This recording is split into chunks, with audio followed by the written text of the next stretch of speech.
Monday. What? Hello, fam.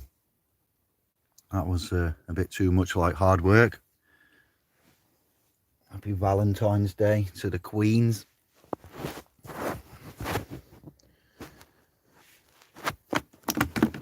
Let's get ready to rumble. Let me just share this in a few places. Wait for the notifications to be picked up. We're going to have a controversial hour chat, as entitled there.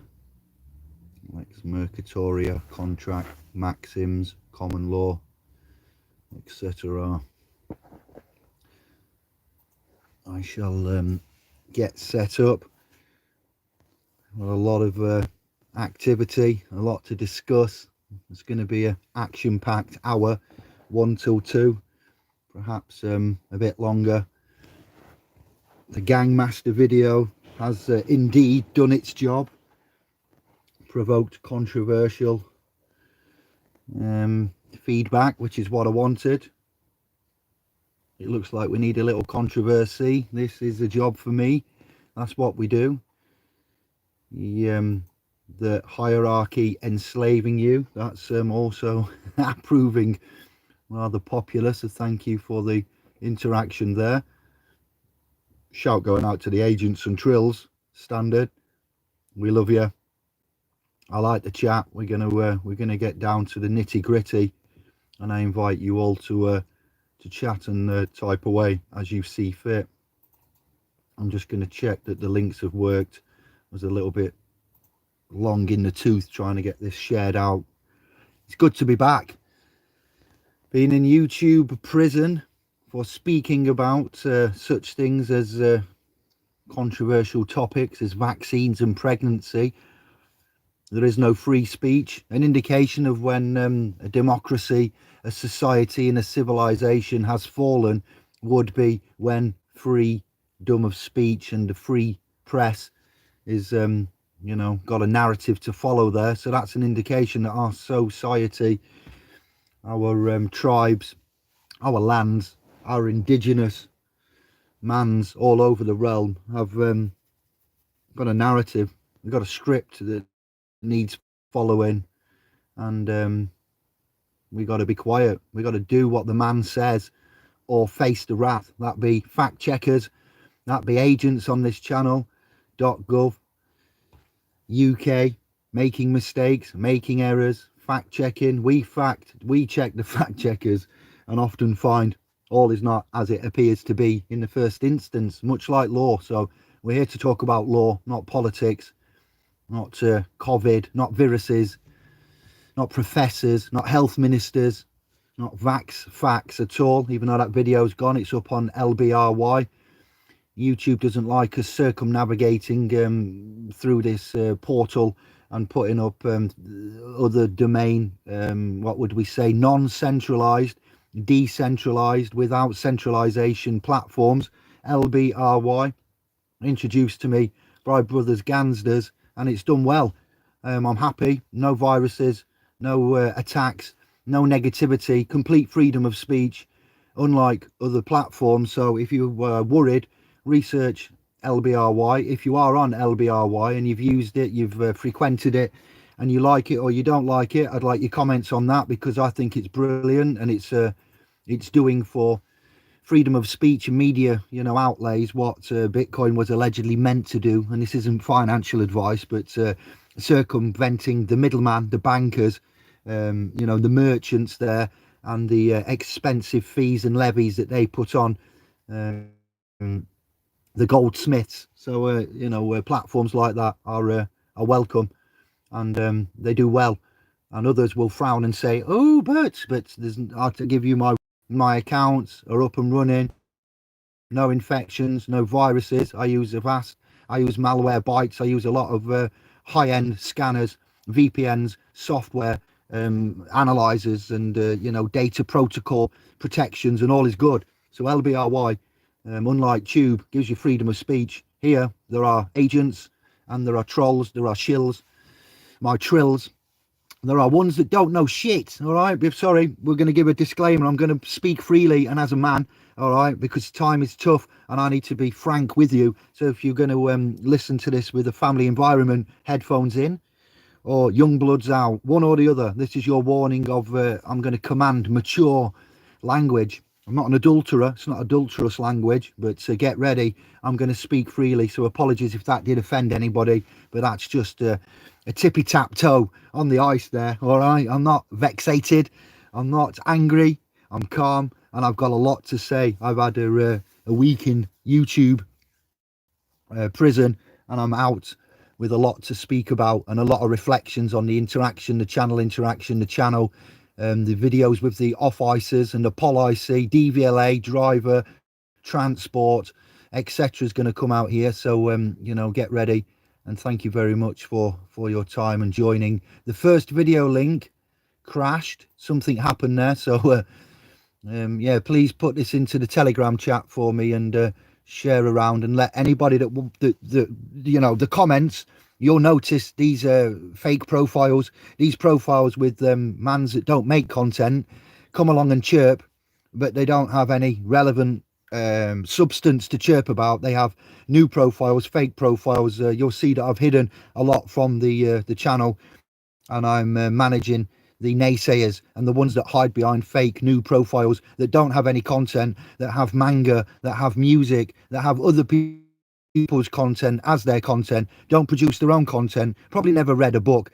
You know, comments like just to wind you up. They're not to get at me, they're to get at you, and they're to pollute the thread, right? We're on a really good, strong tip at the moment. We're doing remarkably well, and we can prove and show you, and that's what I'm here to do today, all right?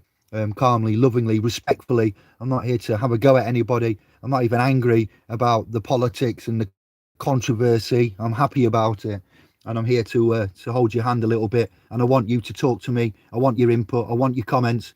We're going to spend time looking at them. We're going to have an hour or thereabouts, from 1:10 to 2:15. All right, the long goodbye is additional to that.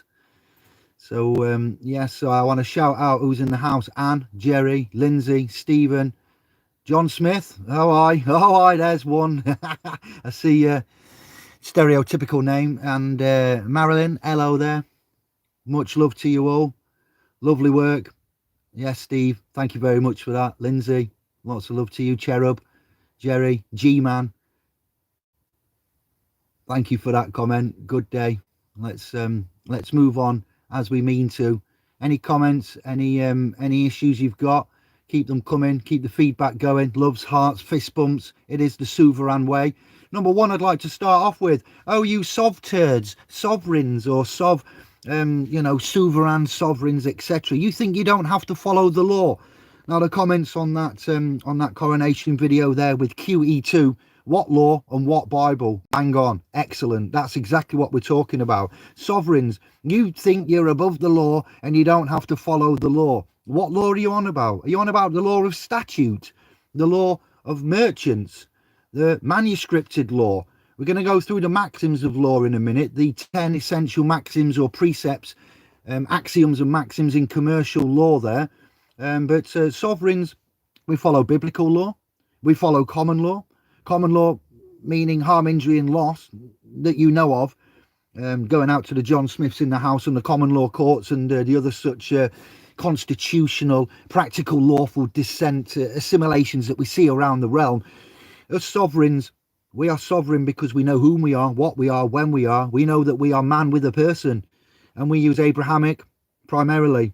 And as I've pointed out in the versions of the Proclamation of Sovereignty Explained, you know, one can't give sovereignty to Elizabeth, QE2, Battenberg, etc. and appoint if you do not have it. It's a maxim of law that you're going to find out a little bit later on in this video about. So you can't give what you do not possess. So you can't make somebody, albeit, you know, as it says on that video there, fraudulently and insincerity, a sovereign if you don't have that yourself. Jesus, JC, Allah, Muhammad, peace be upon him. You know, we're talking to Islam, we're talking to Judaism, and we're talking to Christianity, Orthodox and, you know, Catholicism, Greek Orthodox, European Orthodox, Catholicism. We're talking all of the three major Abrahamic houses there. Look at the Abraham Accord signed on the White House in 2018 under the Trump administration before you tell me that the Abrahamic and such doesn't exist. It's a sovereignty, the messenger, the prophet, the Father, the Son, the Holy Spirit. You have the Holy Ghost inside you. A soul, a consciousness, mind and matter. All right, you are crowned as mum borns you by the waters. You breathe. Allegedly, we breathe air, which is basically water, gaseous water. We are sovereign, and we are crowned. We are kings of the realm. We are, princes and princesses when we're little. We grow up to be kings and queens. And the true king and queen is before me now. And the consciousness that you have and the way that you command and that you know. Okay, so we're going to go on with trusts as well and talk a little bit about trust. Then shut the duck up. All right, don't come and have a go at me if you haven't read, you haven't got, and you haven't done, and you've got no distance over the form. And I need to see your skin in the game. Going out to Robert at the observation deck there. I did like that. If you haven't had any of them and you haven't studied and you haven't got the books and you've never been to a law library and you've not read a Bible and you don't own anything, then I'm not really going to entertain you at all. But as we pointed out about the private trust, the ecclesia trust and the legal trust, there are three areas of trust there, and it was Romans. It wasn't invented by Christian Walters and his new trust technology. It wasn't invented by Winston Strout. It come back from the Old Testament and way before that. It's as old as the Old Testament, if not older. The precedents that you're going to hear about here are things like this. You can serve an instrument onto somebody, and when they have that instrument, they may well become a trustee in that. There may be agency relationships. There may be Bailey-Baylor relationships. There may be legal and ecclesiastical relationships. There may be brotherly, sisterly relationships that we have as the family in the private. I want you to take a note of a few things here. So you don't need to know you're a trustee to be a trustee. Well, how do you know you're a trustee? By the given relationships that you're in. That being a non-disclosed agreement on the driving license, on the birth certification registration, mum and dad, the pair that rent, parents, and also the V5 log. If you're in another Commonwealth country or you're in the United States, you've got the driver motor vehicle agency, that's a clue there. An agency, agents, agency. We're going to touch on this. Lex Mercatoria, you need to make a reference of. Those of you that have looked at the Sovereign Masters Guild and the Bronze Key Competence Foundational level will be familiar with this when we talk about Eterni Regis, convocation, such things as proclamations and trusts and agreements that are set up. So just by your relationship of having a V5 registered keepership certificate, you'll find yourself in a trustee position. But nobody ever said you're the trustee. Well, how do you know you're the trustee, David, if nobody says? Well, how do you make someone a trustee without telling them you're a trustee? That's why I said if you've not studied trust law and you're not aware of equity, then shut the duck up and listen and learn and watch and grow and show and know. You would find by the relationships that you're in dictate what area and relationship and agreement or contract or covenant you may be in. Ecclesiastical, covenant, legal, agreement, trustee, possessory title instead of grantor settlor, signing a bit of a certificate that's non-disclosed, albeit a driving license, and be regarded as the person, a persona, non-disclosed, nothing stands. Oh, well, you can't drive and travel and then private Christian conscientious book. Well, okay, fair enough, granted. But non-disclosure on that is trickery. And once you find out about the maxims of equity, it appears when a trust is formed. It doesn't come by magic. It comes by standard and biblical equity, all right? We go back to Genesis, the naked trust, the bare trust, the figurative leaf that you need to figure out, figuratively speaking, the apple, the tree, good and evil knowledge, the snake, who that snake actually could represent, rather than Beelzebub and the devil, or Lucifer fallen with his other names down here, split title.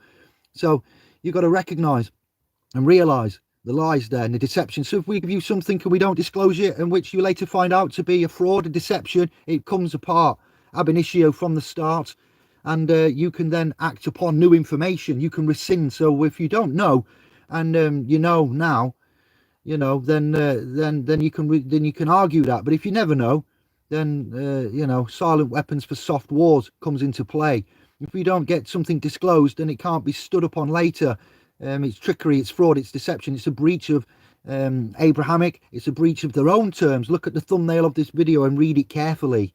Okay, so the driving license, the passport, all forms of legal Roman current identities and agreements that were non-disclosed to you fully, that you didn't sign knowingly, knowledgeably. Sign of nature. So we autograph. Why do we autograph? Because it's autonomous, and it's by man. By man can retain rights. Legal persons can't retain rights. So we're going to go through some basics again. You've signed on behalf of a straw man. The straw man is dead, and that's why you have no rights, because you've signed. But the straw man can't sign. So again, the video on splspro.com homepage will help explain all of this. Basic 101, things that you seem to have forgotten, and not all of you, but some of you arguing on the videos in the comments there about driving license, section 163, 164, 165 of the Road Traffic Management Act, consent. Why can't you consent? You don't have to consent because you wasn't given the full terms and conditions and disclosure at the point of the autograph or the signature. Most of us applied a signature. We did that on behalf of the straw man, so it's not man's signature, so nobody autographed. So the straw man's been having a moniker put there, so that conforms to legal standards. That's not us. Autonomous, man, sovereign, sentient, corporeal. We're not chattel, we're not flock, we're not livestock, we're not herd. Immunity, herds, cattle, chattel, flock, folk. Yes, the lambs, the shepherd keeps the flock and the sheep. Why? He doesn't keep them because he likes them and it's his favorite hobby. He keeps them for the wool. He keeps them to fleece them before he slaughters them. All right, to go into a church and to endure suffering. The churches are built to house the suffering. All right, most of them, 99.9% of them. What do the churches do? They house the suffering, suffer, to endure, to allow, all right, to be fleeced before you're slaughtered. And we don't do this. The signatures are not man. It's on behalf of the straw man, which is a legal dead entity. Separate, implement the instrumentation. Non-disclosure at the point of signature for the straw man means that all contracts are null and void. What language do you speak to me in? Officer. Officer speaks to me in legalese. Well, it appears I don't have an international treaty. You're a foreign corporation, a private corporation. You're listed as for business. Okay, you're the crown agents. You're not constables, you're officers. You're not here to protect and serve. The papers that we signed weren't disclosed. I'm not a straw man. I have a person, Claudio Silvaggio, has picked up on the fact that I said many years ago there is a international remedy, not a common law remedy, not a ecclesiastical remedy, and not a constitutional remedy, and not a practical lawful dissent remedy, and not a sovereign remedy, but an international law remedy that all of the member states that have signed up to the ratified treaties after the Second World War, the last of the great wars, governed by the United Nations. I don't endorse them, but they are signed up to protect. And if you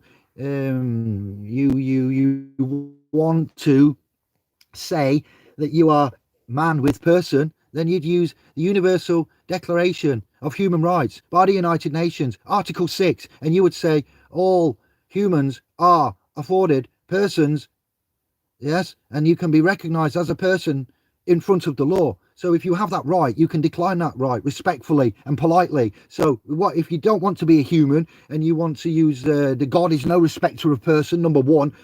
If you are Christian, if you are Abrahamic, in the three major Abrahamic, I'm not going to keep saying Islam, Christianity and Judaism. I'm just going to say Abrahamic. Okay, so if you're in that Abrahamic house, God is no respecter of person. Allah is no respecter of person. Yahweh, Yeshua is no respecter of persons, and the testamentary to that. Then you've got the human rights. Then you've got the trust and equity correction. Okay, so you've got 3 layers there. Then you've got the actual legal system of, well, it wasn't disclosed at the time, so therefore I didn't make a fully duly informed decision. Now new information has come to light, officer. I am not a driver. Here is my driver. He's on a special purpose vehicle. Hello there, are you the driver, and is this your vehicle?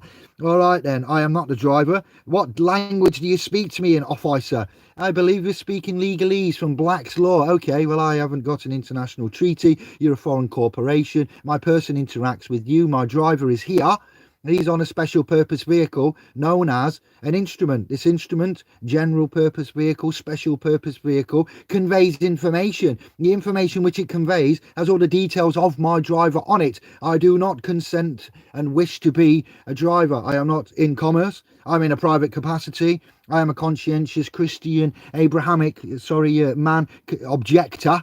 Okay. Can you prove that I am a person? If you're going to claim that I am a person, I require all proofs of the claim. In English law, oh yes, material facts of the matter, he who makes the claim must is obliged to provide. If you think that I am a driver, if it's an assumption and a presumption, let me give you this sovereign affidavit.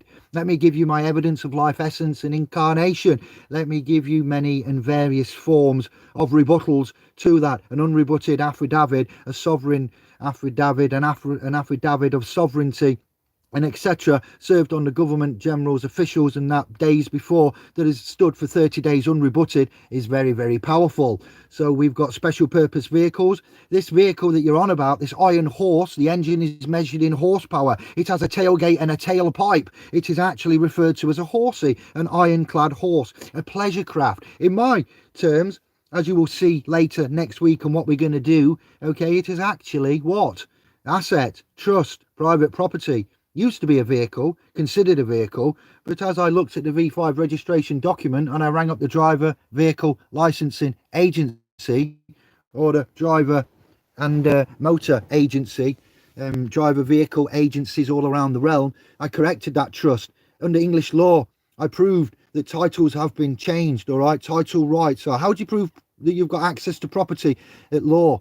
You prove the titles to that property. How do you prove the title? You know, it's quite vital. I hold the title. Hear my recital. We got faith. We don't need Bibles.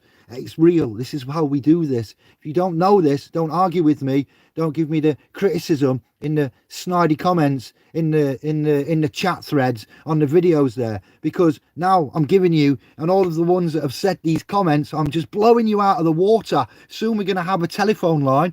I'm going to buy 10 SIM cards, £1 each, and every time we've had a cast, I'm going to get a new SIM card and I'm going to give the number out, and I'm going to invite whoever it is to call up and argue politely, respectfully with I. We're going to have more Zoom casts, and we're going to get you on offline, and then we're going to premiere them after I've edited them, so you can't close down the channel and say obscenities live on cast. But know this, I'm going to open it up. I'm going to do like what high frequency radio brother Yusuf of the L clan and his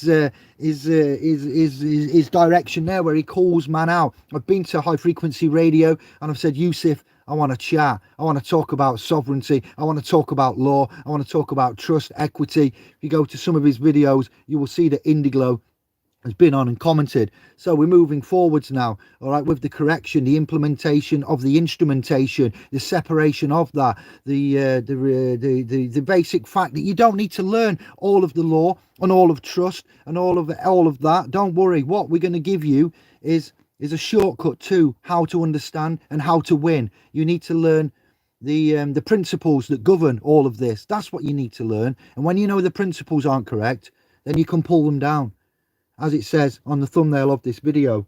All right, it's not that I know it all, and I'm not criticizing any man or any video anymore, because my own house and my own shit is not in order, but it's getting there very, very fast. And the ones that come on and say the negativity and the controversy, thank you, because you've boosted this 1 hour little burst that I need to give you. All right, this video is not made for children. It's not fit for children, and we're going to speak freely, no obscenities, unnecessarily, mature, you know, language commercial codes and what when they were created in the early 1900s by legal lawyers and what that's for. Okay, and I'd like you to look at the Lex Mercuria, which is basically Latin for merchant law, for those that don't know, often referred to as the law merchant in English. It's a body of commercial law used by merchants throughout Europe as well. All right, during the medieval period, it's evolved similar to English common law. Okay, English common law is a body of law created by judges and similar quasi-judicial tribunals by virtue of being stated in written opinions. The defining characteristics of common law is that it arises as a precedent in cases where the parties disagree on what the law is. You know, a common law court isn't what you think. John Smith's and the common law courts there aren't quite true and real. We've lost the way somewhat, and you choose and you go where you want there. The statutes that are mandated out of Westminster upon your person by default, assumption and presumption included are there. That's common law because it's there, it's common, it's used every day. Why we teach you about the public and the private. If you don't know the difference between your person public and man private, then again, shut the duck up and don't speak to me, don't comment, don't criticize until you can stand there and you know. And if you do know and you want to come on and you want to get passionate and show the love and the support, or even have a go and speak respectfully and criticize, I welcome that. And them 10 SIM cards that I shall purchase very shortly, and then use each SIM card and throw it away after each show, you know, so we can get you on and chat, then get ready, because you're welcome to come on and play and take part. All right, so I'll continue on. Common law, a system of custom and best practice, all right, as well as harm, injury, loss. We refer to that as in the Bible there. It was enforced through a system of merchant courts along the main trade routes. It developed into an integrated body of law that was voluntarily produced. This is Lex Murkatoria, okay? Adjudicated and enforced on a voluntary basis. Oh, alleviating the friction stemming from the diverse backgrounds and local traditions of the participants. Due to the international background, local state law was not always applicable. Because it's international, you see. Merchant law provided a levelled framework to conduct transactions. Think of the envelopes and the posters, the post office and the letters that you send through there. Think of what happens when you send it internationally. The uniform commercial code, yes. And we've got the post office route union, all right, the UPU, postal, and the fact that how that's managed there universally. So I want to go back a little bit though and go into the maxims of law. This is for the England and Wales area for Britain, but not United Kingdom and not the United Kingdom of Great Britain. But number one, a workman is worthy of his hire. The first of these is expressed in Exodus 20:15, Leviticus, Matthew, Luke, Tim. Legal maxim: it is against equity for free men not to have the free disposal of their own property. Okay, number two, the second maxim: equity before the law, or as we say, equality, before the law, or more precisely, all are equal under the law. God's law we would talk about. When you say, what law, Dave? That's right. You sovereigns don't think you have to follow the law. What law? When you say you sovereigns, you soft turds don't have to follow the law. Yes, we do. The Abrahamic, immutable, given when of the Abraham come down from the mountain Sinai and has the 10 commandments, and he smashes the tablets on the floor. There's the first man in written history in that great story, the world's greatest story, to break the law. All right, literally physically breaking the law when he came down after the speaking to the I am, God's law, moral and natural law. Exodus, you're going to find it in Leviticus, you're going to find it in Deuteronomy, you're going to find it in Matthew and Luke. Colossal. No one is above the law. This is founded on both natural and moral law, all right, and is binding on everyone. For someone to say or act as though he is above the law, they are above the law. You can't do that. And Seculis, all right, and what happened there with the running over, a diplomat's wife, committing common law, murder, manslaughter, etc. dangerous driving. Oh, I'm going back to America. You can't touch me. Ha ha ha. He he he. I'm the laughing man and you can't catch me. This is major insanity in the world today, as we see it, as our sovereign point of view sees it, and this legal maxim. Man continues to live, act, believe, and form systems, organizations, governments, laws, and processes which presume to be able to supersede or abrogate natural or moral law. But under commercial law, natural and moral law are binding on everybody and no one can escape it. Commerce, by the law of nations, ought to be common and not to be converted into a monopoly and the private gain of the few. Now, when I quote these legal maxims, I'm only on number 2. I don't endorse them. I didn't write them. They're not applicable to me. They're applicable to my person. They're applicable to a society, and that's the legal society, the London Temple BAR Society, the Temple Church, the Masonic Church that was founded in London. You've got to go back to 1066 and then 1067 when William the Conqueror was unable to defeat these Temple Knights of the Temple Church of London. That's inner London now, the square mile, all right, that place where the Queen has to ask for permission to get her ass in there. Note that, all right. Continuing on, number 3, I say this with contempt, these maxims, but we use their own systems against them. That's how we win. It's the sovereign way. Now, number 3 is one of my favorites. So now tell me if you can see why this might be one of my favorites. Number 3, this one is one of the most comforting maxims one could have, and your foundation for your peace of mind and security, and in your capacity to win and triumph to get your remedy in this business. In commerce, truth is sovereign. In commerce, truth is sovereign. Exodus, Psalms, John, Corinthians, truth is sovereign. And sovereign tells only the truth. Now, would that only be applicable to the Queen then? If only the Queen can be sovereign, then that means that only this maxim is... I don't really think so. You know, whom is sovereign there? And what is sovereignty other than JC, the prophet, the Messiah, you know, the Holy Trinity? Man's word is man's bond. Your word is your bond. That's your accountability, all right? We're talking money here. We're talking glue. We're talking adhesion. We're talking bonds. Not bondage, which is how they've, you know, made it into the sexual realm with bondage. They've diluted the bond and the adhesion contracts, and bonds and money and currency and what a bond actually is. If truth were not sovereign in commerce, i.e. all human action and interrelations, there would be no basis for anything, no basis for law and order, no basis, no accountability. There would be no standards, no capacity to resolve anything. And that's one of the, when I've done the status, standing and capacity, I've taken capacity from legal maxim 3, because that hit home when I worked out, man has no capacity to be legally charged. Only the straw man, the entity, the estate, the persona does. So no basis for law and order, no basis, no accountability. There would be no standards, no capacity to resolve anything. It would mean anything goes, each man for himself, and nothing matters. That's worse than the law of the jungle. Commerce, to lie, is to go against the mind. Oriental proverb, of all that is good, sublimity is supreme. Think of Grenfell Towers, think of the cladding when you hear that as well. So can you see why that's one of my favourite Roman London Temple BAR Law Society maxims there? 4, truth was expressed in the form of an affidavit. Leviticus, Numbers, Matthew and James. An affidavit is your solemn expression of your truth.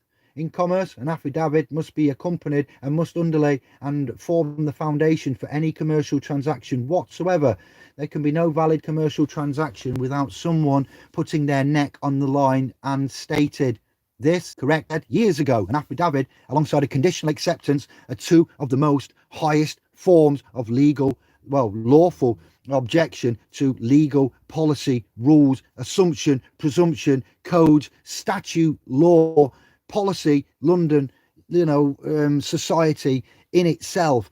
All right, and you see how they've got the Bible references within these legal connotations, and why we look at the KJV and the Handbook to a Guide to Equity and Equality. When man issues an affidavit, a person can't issue an affidavit, all right? A company can't issue an affidavit. When you, man, sentient, sovereign, non-person, non-legal, issue, authorize, I'd say, we author it with an autograph and a thumbprint. We've learned to do it very, very well of late, and it's one of our strong points at splspro.com. When man issues an affidavit, it is a double-edged sword. It cuts both ways. Someone has to take responsibility for saying that it's a real situation. It can be called a true bill, as they say in the grand jury. When you issue an affidavit in commerce, because it's a lawful defense for legal claims, basically, is what we do with that. All right. So commerce is legal. Legal is commerce. Legal is the new world order. All right. You get the power of an affidavit. You also incur the liability, because this has to be a situation where other people may be adversely affected by it. Things change by your affidavit in which you're going to affect people's lives. If you, or what you say in your affidavit is in fact a lie, not true, then those who are adversely affected can come back at you with justifiable recourse because you lied. All right. Look at the maxims of equity against these legal maxims here. I've done them many a time. I need to go through the legal maxims. The 20 equitable maxims you can find on SPL's Pro, Facebook and the .com. All right, those of you that know the 20 legal lawful, England and Wales maxims against these legal London legal maxims there, then put links in, because they are the ones that will win, because they are compared to these golden. All right, people depend on affidavits and they may lose because you lie. So those that seek equity must do equity. An unrebutted affidavit stands as truth in commerce. This is number 5. That previous one was number 4. So how long does an affidavit have to be unrebutted for before it stands as truth in commerce? There's a certain time there. It doesn't tell you in this maxim. You can find that in Peter, Hebrews. Claims made in affidavits, if not rebutted, emerge as truth in the matter. Legal maxim. He who does deny admits. Okay, so silence is deemed as tacit acquiescence and consent. They will not lie to you in a court or in an office or the police, but they will say they don't know. They don't know what you mean. I don't know what you're on about. I don't understand you. They're not allowed to lie, but they will deny. All right, so get that in your head there. A little bit of a lyrical MC for you. Those that deny admit. Silence, the language of, from me, the man who speak too much. David, you speak too much of words. Hey, a bella. So I say less is more. He who does deny admits. Silence is golden. That's why we say that.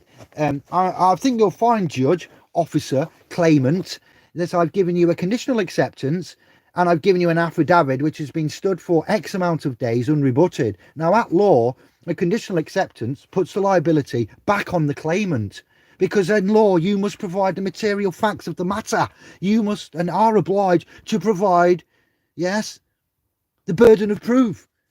And if you haven't given me that and you've been served, when we use the sign for post, why do we do that? Because delivery is acceptance.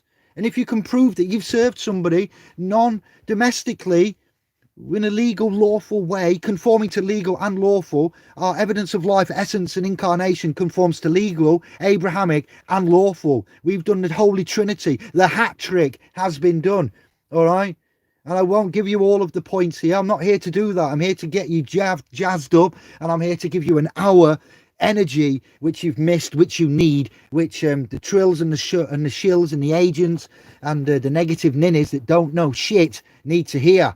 All right, because when you come against me, you come against the army of the universe, my sovereign initiates of self, of Indiglo. If you're the Commonwealth, we cater for all of the Abrahamic houses. We do all of the equity, all of the trust, all of the everything. So if it was phone jacker, we've got all of the monies. We've got the monies, okay? The monies is where the mouth is. Good afternoon, everyone. I believe there is an officer in your estate. We are needing to clean estate and remove officer. there is lies, you know, there's cats amongst the pigeons, there is blood being drawn, and there is ignorance. There is ones out there that sound intellectual, that make this simple shit complicated, and it isn't complicated, it's simple. And we're going back to basics. Next week we're going to move property into private assets, vehicles into trust assets. We're going to talk to the agencies, we're going to talk to the secretaries, the generals, the militia, and we're going to use these legal maxims, their own rules against them. These aren't sovereign, these aren't ours, these are just their rules. Rule of law, scratch that, their rules and their policies. We use law as sovereign. We implement the instrumentation. When I say non-disclosed contracts are null and void, hello, driving license, passport. Oh, but you can't claim to be sovereign and no consent and no contract because you're a driver. No, you're assumed a driver. You've been tricked into thinking you're a driver, but David and the sovereigns and Indiglo channels come along and shown you how to prove you going back to the source, back to the tree of life as a branch. All right, the river, the branches, the banks, the high street branches, accountability, finance, interest, interested into your eternal rest. The walking dead are coming alive. No more straw man, no more signing, no more legalese, no more interaction with foreign corporations that speak another language. I am not an attorney at law. I'm not giving legal advice. I'm here to show you the money. All right, we're moving on with the legal maxims of English law. An unrebutted affidavit becomes the judgment in commerce. This is number 6 now, everybody. This week's highest climber. Hebrews, you'll find this referenced in. There is nothing left to resolve. Any proceeding in a court tribunal or arbitration forum consists of a contest, a duel, or commercial affidavits where the points remaining unrebutted in the end stand as truth and matters to which the judgment of law is applied. So rules and law, these are their rules, and we apply the law to bust through their rules. Anna von Reitz, you do not have rules of law. Oh, the sovereigns are negative. I've been on splspro.com and I don't care for it. We don't care for your mixed up bullshit. We don't care for ones that are out there quoting from judges' works and other works and complicating things that are simple and creating oxymorons. Are you a sovereign citizen? Is it a criminal offence? What do you mean? It's either criminal or it's an offence. I'm either sovereign, sovereign, or I am a citizen. So sovereign and sovereign private, citizen public. Are you a public private? Are you a law legal? Come on, this is 101 basic. You should have had this in the bag. But we're moving on. Number 7. In commerce, for any matter to be resolved, must be expressed. All right? You get this from Hebrews and Ephesians. Ephesians is one of my favourite books alongside Romans, and Matthew, Mark, Luke and John. Autumn, spring, summer and winter, or spring, summer, autumn and winter, or winter, autumn, summer and spring. All right, we like to mash it up here. No one is a mind reader. You have to put your position out there. You have to state what the issue is to have someone to talk about and resolve. It's legal maxim. He who fails to assert his rights has none. He who doesn't know his rights has none, is what I've paraphrased it before, because I don't like to give too much away. But times are changing. Time is short and my temper is very calm. I'm very passionate. All right. But he who fails, it's she, they who fail to assert their rights has none. Ignorance is no defence. All right. Ignorance of the law. Oh, well, we wasn't aware. It doesn't matter. Okay. It doesn't matter to them in their system. If you don't know, your solicitor, your barrister, your attorney at law, which I am not, and I am not attorney at law. I'm not legally trained. I'm sorry, but I'm not allowed to interact in the Black's Law definition. Idiot, one who is not licensed or able to command legalese. All right, there you go. So we are idiots. We're not in their society. You are all beautiful, loving, sovereign, souls there. But if you don't assert your rights, you have none. Well, what rights are we talking about when we say that with regards to sovereignty? My unalienable God-given rights. Hello, Abrahamic conventions, the political conventions of social and political and religious rights there on an international level, on an ecclesiastical level, on a legal level. Choose your, your sides to defend with. Pick your shield, all right? Think of it as a computer game, and you got to arm yourself up before you go and try and offset, discharge, transfer via endorsement. You need to know the basics, because when they obfuscate and subjugate you, you need to know how to compel the trustee into his fiduciary capacity, use their legal bullshit against them, up the game after meeting them at the correct law level, all right, and then going through again. This is inspired, this cast, by High Frequency Radio and brother Yusuf of the LEL clan. I've seen many years ago this brother. I've interacted briefly and I forgot about him. I forgot, like Eminem forgetting about Dre. I was like, actually, I like his style. I like how he says, you motherfuckers, you better get this. You go to the law library, you cross-reference, you pick this up. I'm like, Yusuf, I recently put his writings into section 2, part 2 of a number 1 is 160 pages long, just shy of the Proclamation of Sovereignty Explained. It's uploaded to Facebook now for free, and the .com. Yeah, that's part 1. It's 160 pages long.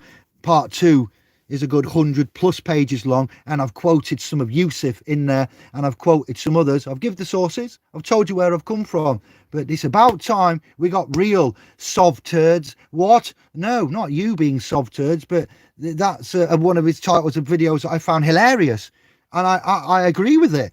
And those coming on this channel going, oh yeah, you've been inspired by Indy, and no, they haven't. They've been inspired by me, and I am a leader, a thought leader, but it's not my fault they don't have the full armory in which to defend, because it's so complicated and you can't remember all of the rules and maxims and precedents and things like that. So learn the legal maxims, learn the equitable maxims, which are what? The principal governance of these, the guidelines of all of the law. And if these aren't followed, then that's all you need to know, and then you can work out breaking it down later on. You see, I've given you a lot already, and we've been going 45 minutes thereabouts. All right, we're going on to number 8 of the legal maxims.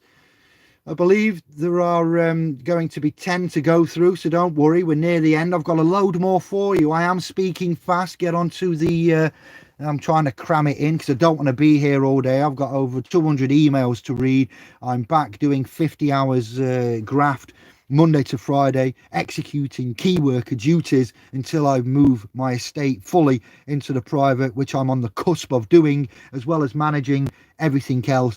And it's Valentine's Day. I'm going to spend some time with my queen this afternoon. I've got mans needing help all over the place, and this will help you, all of you. I'm going to share this with the ones with brother Lynn and brother Darren and others. Those aren't just the ones I'm going to share it with, but this, moving you all to the private and giving you reasons to then articulate lawful Abrahamic type defenses against legal claims is how you will win every legal issue against you and protect your blood, your estate, your property as legal liabilities, and can be claimed as goods and taken to market under orders for taking control of goods. So we move the proper ties into assets of private, which you are beneficiaries and have beneficial rights to, and you are grantor, settlor, and etc. And you appoint somebody else as a trustee, as we look at the millionaires and the billionaire tycoons that follow the stars and own nothing, because ownership,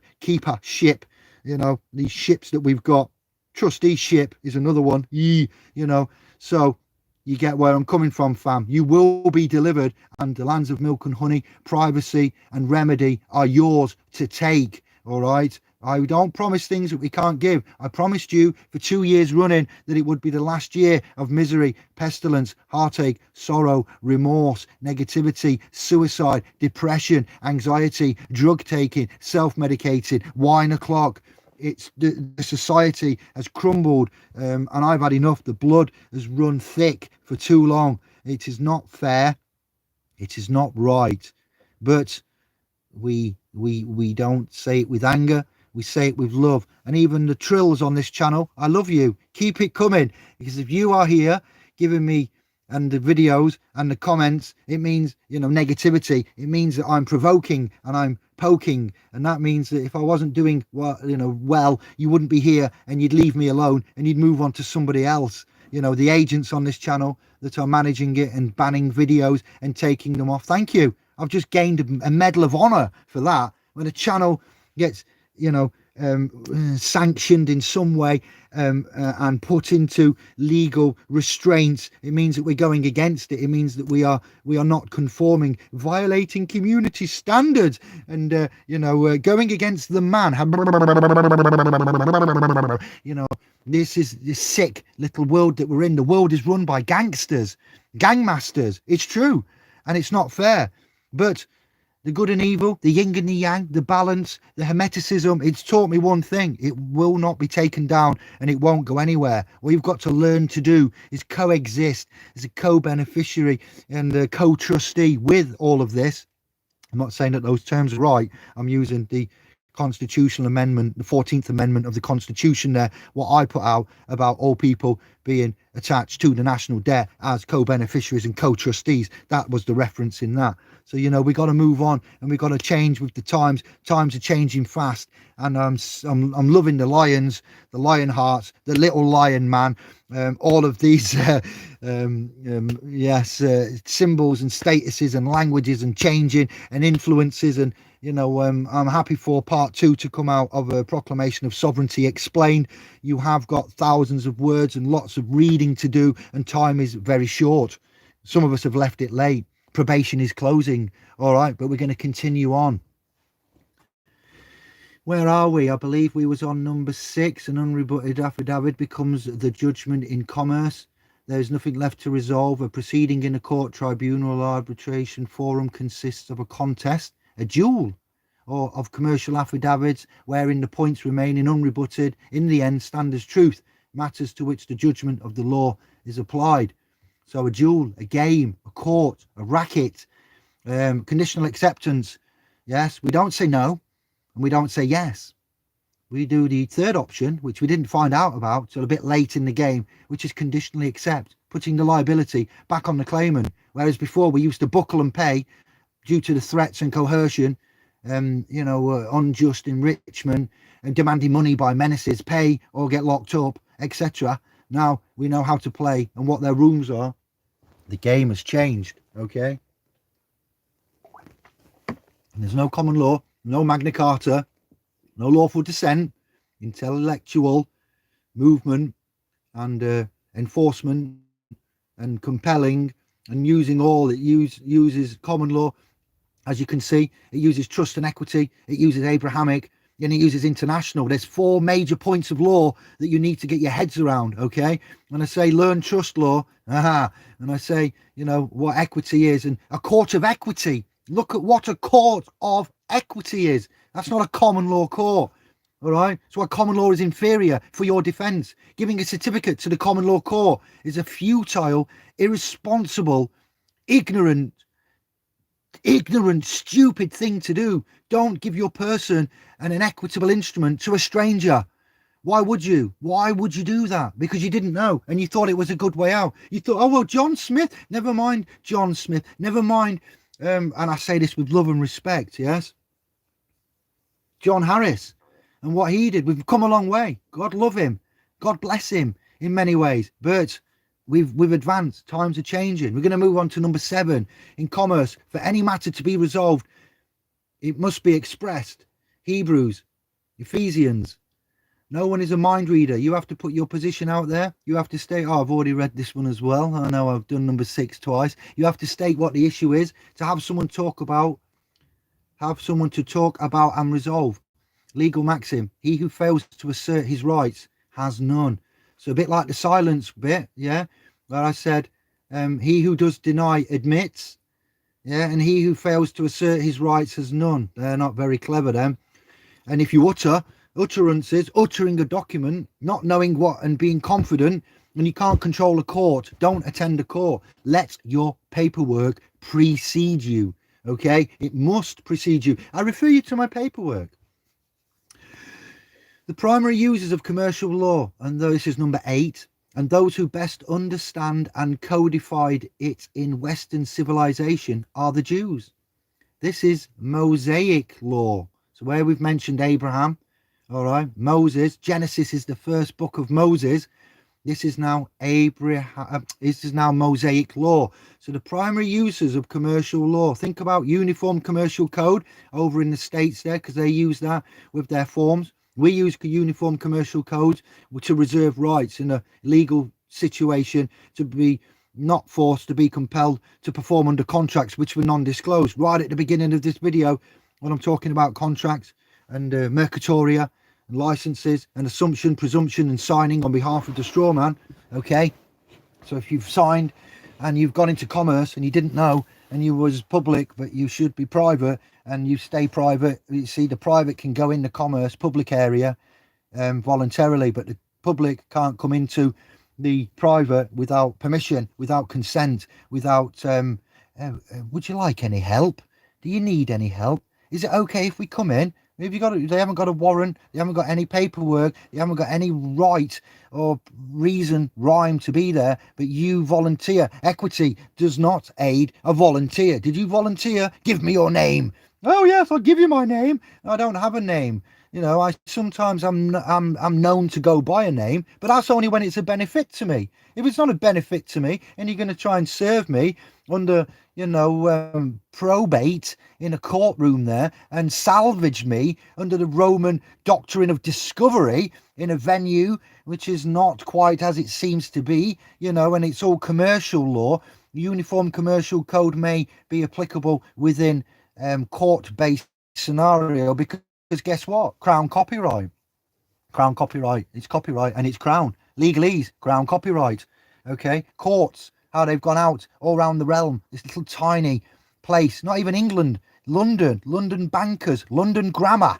The London grammar that's gone out is taught into English lit and English language. You know, a name is a legal object, thing, noun. You know, we don't have names, we have callings, which is why we've done what we've done with the evidence of life, essence and incarnation, and not used any capital letters, and still syntaxed it. When I say syntax, I'm on about English linguistic style. Nothing to do with David Windmiller, nothing to do with Russell J. Gould, to do with Noam Chomsky and his initial 1960s explanations and discovery on what syntax is. The fact that the schools teach syntax. Okay, so commercial law, Uniform Commercial Codes. I'm going to go into feudalism and 1066 and Doomsday and Mercatoria and Uni-droit. What's a droit? These are not the droits you are looking for. Move along. Uni-droit, the Liber Code, the Uniform Commercial Codes. All right, Universal Postal UPU, Universal Postal Union. All right, why is it when they went to America, the first two things they set up was a train track and a post office? Think. So Mosaic law, Genesis being the first book of Moses, Mosaic law, Abraham, Moses, 10 Commandments. Are you following me now? Legal maxim number 8 of the London Temple BAR Law Society. The primary users of commercial law, and those who best understand and codified it in Western civilization, are the Jews. That's not anti-Semitic, that's as it is written. That's fact checkers. This is Mosaic law. They have had for more than 3,500 years past, which is based upon Babylonian commerce. What? Babylon. Yes, Bob, it's true.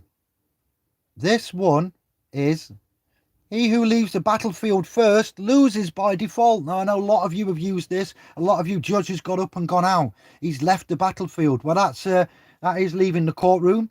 All right, he's lost by default, but also he has the right to privacy. He has the right to silence. He has the right to many things, that judge. He does still have rights under the legal licensed certification. He can't damage, right? If you put him in such a position where I've said they can't lie, but they will say they don't understand you.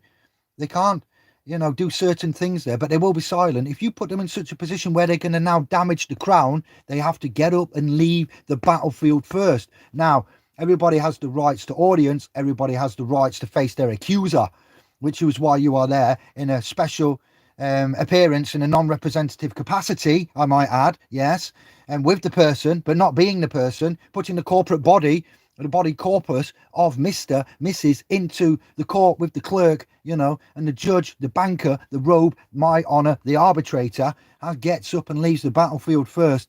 We're going to have to expand on this later. But we've got the book of Job and Matthew's quoting this in the Bible. Remember when I said Jesus said that 2 witnesses will prove a fact as well? Yes, there are quotes in there. I am of this world, I play no part in it, of it, etc. Dying, being born again, the second coming. Exactly. So he who leaves a battlefield first loses by default. This means that an affidavit, which is unrebutted, point for point, and for a certain amount of days, I might add, it will stand as truth in commerce because it hasn't been rebutted and has left the battlefield. Governments allegedly exist to resolve disputes, conflicts, and truth. Governments allegedly exist to be substitutes for the dueling field and the battlefield. So, you know, DWP, we'll look at that. Department for Work and Pensions, a private company, mandatory reconsiderations. Oh, it isn't going to a tribunal after the reconsideration. The tribunals looked at it and told the DWP to make payment. What do you mean? So the DWP, private corporation, have made a wrong. They've denied monies to the beneficiary. Once we've corrected it, we've asked for a mandatory reconsideration. It hasn't gone in the favour of the dispute and the conflict there. So now we're going to a tribunal. The tribunals looked at it and said, oh, we're not having this in here. We're going to pass it back and we're going to instruct the DWP to pay the money to the beneficiary. They've made an error, a mistake, caused harm, injury and loss, denied the beneficiary. They've ignored their duties and their obligations and fiduciary capacity that they have, and also the court there, the tribunal denies the human rights right for man to have law to look at a situation, and they don't open the tribunal, they deny it and instruct the DWP, a private corporation, to pay the monies that they didn't pay. The monies. Yes, the monies. Why didn't you pay the monies? Why didn't you have the court? Because they keep it in house. When we say governments allegedly, that's HMRC, Her Majesty's Revenue, and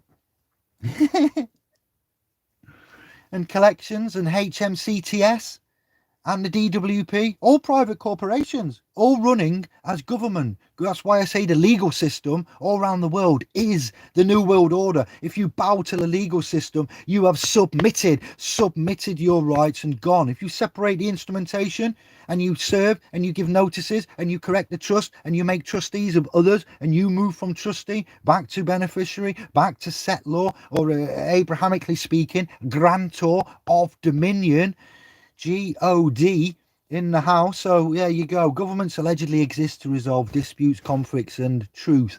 Governments allegedly exist to be substitutes for the dueling field and the battlefield, for so disputes, conflicts of affidavits of truth are resolved peaceably, reasonably, instead of by violence. Back in the day, we'd have had a battle, all right? The Great American Revolution. There was no peace treaty after the independence there. So if there's no peace treaty, there was no war. If there was no war, what went on there? What actually happened over there in the landmass of America? Yeah, for a war to be finished, there has to be treaties of peace. All right, the independence, the great independence. Questions need to be asked. All's fair in love and war, they say. So it says, so it is read. Some might say. So people can take their disputes into a court and have them all opened up and resolved, instead of going out and marching 10 paces and turning to kill or injure. Legal maxim, he who does not repel a wrong when he can, occasions it. So when they say, oh, you can ignore that and it will go away. Well, the maxims of equity will guide you furthermore to these legal maxims, but those that do not repel a wrong when they can, occasion it. Look at latches in equity and what latches are as well. Number 8. Sacrifice is the measure of credibility. No willingness to sacrifice equals no liability, no responsibility, authority, or measure of conviction. I need to read that again slowly. Number 8, sacrifice, think of the sacrificial lamb, all right, is the measure of credibility. I crucified myself daily, many a time on this channel. We all crucify ourselves daily. The moment we agree to be the person, the persona, the date of birth, the social security number, the national insurance number, etc., and do it unknowingly, the driver, all right, in a public commercial capacity. Sacrifice is the measure of credibility. All right, so you sacrifice yourself for the good of all. No willingness to sacrifice, no liability, responsibility, authority, or measure of conviction. So if you don't volunteer and you don't sacrifice yourself, no liability, responsibility, authority, or measure of conviction. Sacrifice is the measure of credibility. Brackets. No willingness to sacrifice equals no liability, responsibility, authority, or measure of conviction. Close brackets. Nothing ventured, nothing gained, you might be saying there. A person must put himself on the line, assume a position, take a stand as regards to the matter at hand. A person, you said, no, God is no respecter of persons, David. I did indeed.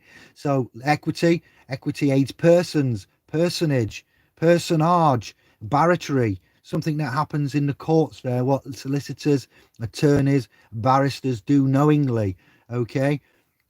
Taking a stand, that's where I got status standing incapacity. Take the stand. Are you willing to take the stand? Getting into the dock, D-O-C-K, the dockers, the dock masters, water, Admiralty, boat people, dock, water, going through the gate, up a tier and into the dock to take the stand. Status, standing capacity. Does man have the capacity to be legally charged there? 2:05, yikes.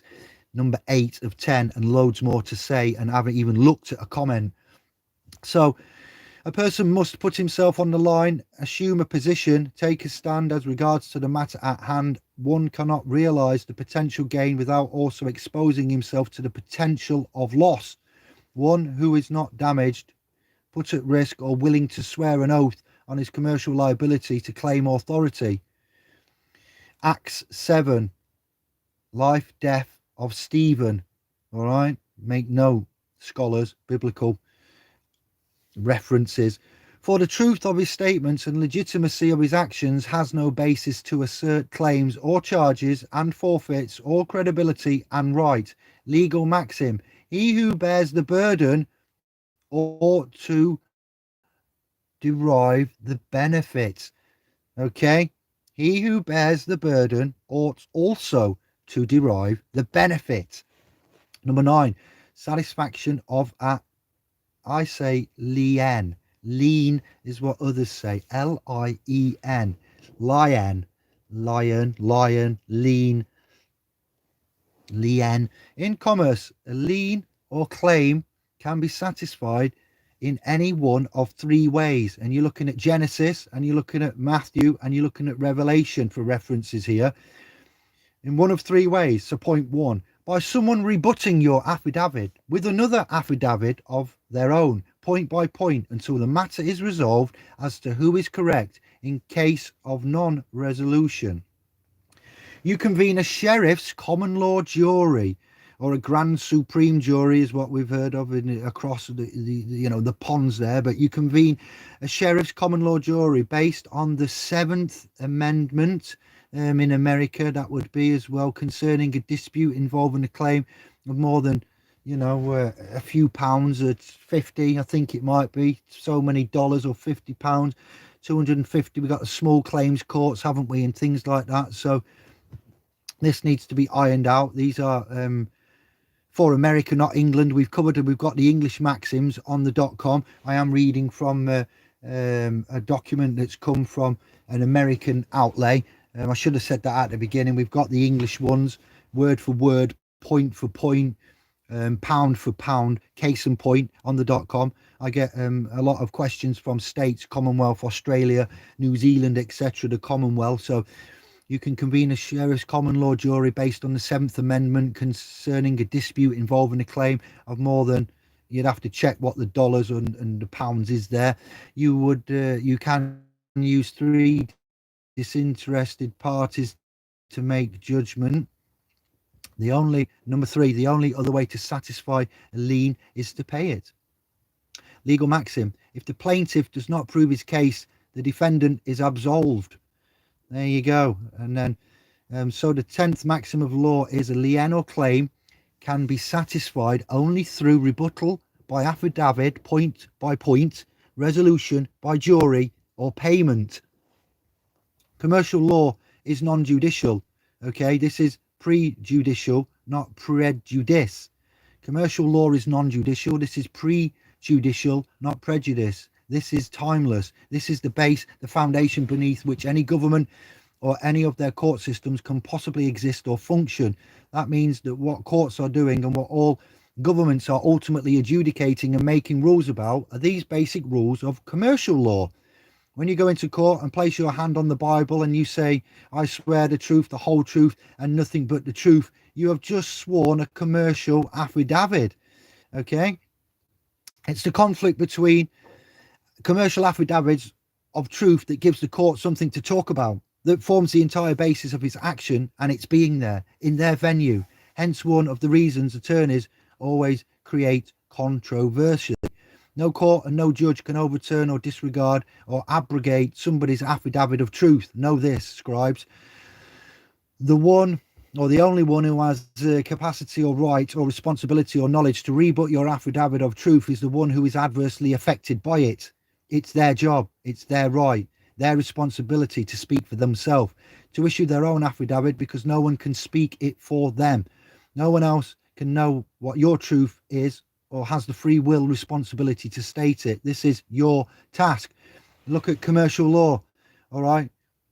Look at collection and how to calculate your damages, all right? Service, the act of bringing a female animal to a male animal to get, FC UK, so that the owner of the animals may enjoy the product of this union.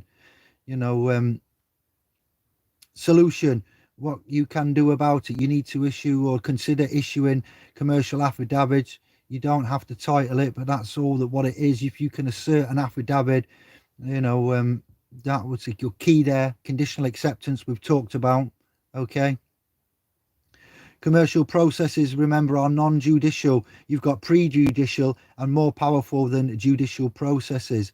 That's why you've got America talking about commercial liens and Secretary of State, UCCC1, is it? Well, I've seen other channels and thought leaders going on about financial statement. So that's not shopping. It's court action.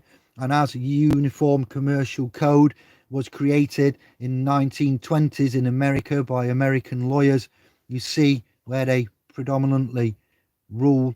They are going to be classified as crown instruments, crown copyright. We look at William Blackstone's for Law of America. We look at Black's Law and the civil rules, court procedures, civil procedures rules there. The Green Book for higher areas of law, White Book over here, solicitors using. We look at bills of exchange over here. I'm going to get into money. I'm going to run this over a bit. We've gone past, we're looking at the hour point now. All right, so I've done enough on that point, and I'm not going to go into the uniform commercial codes. I've done a post on the .com about this. There's a lot of mixed up issues about this. Gilbert's law summaries and certain publications that have come there. In a nutshell publications, I've got a lot of security interests, and we're going to look at set-offs, transfer, endorsement, things like that, and which is for what and how to use that and what is done where. But we're not going to get into that argument. That's all right. Bills and bonds, bills and bends, commerce and bills of exchanges, bill of rights, all right, bills, orders and bills. We need to separate the UK of GB and the United States, US, U.S and USA hyphen America, the federal corporations, the state corporations. We need to have a lot of time on this, all right, and the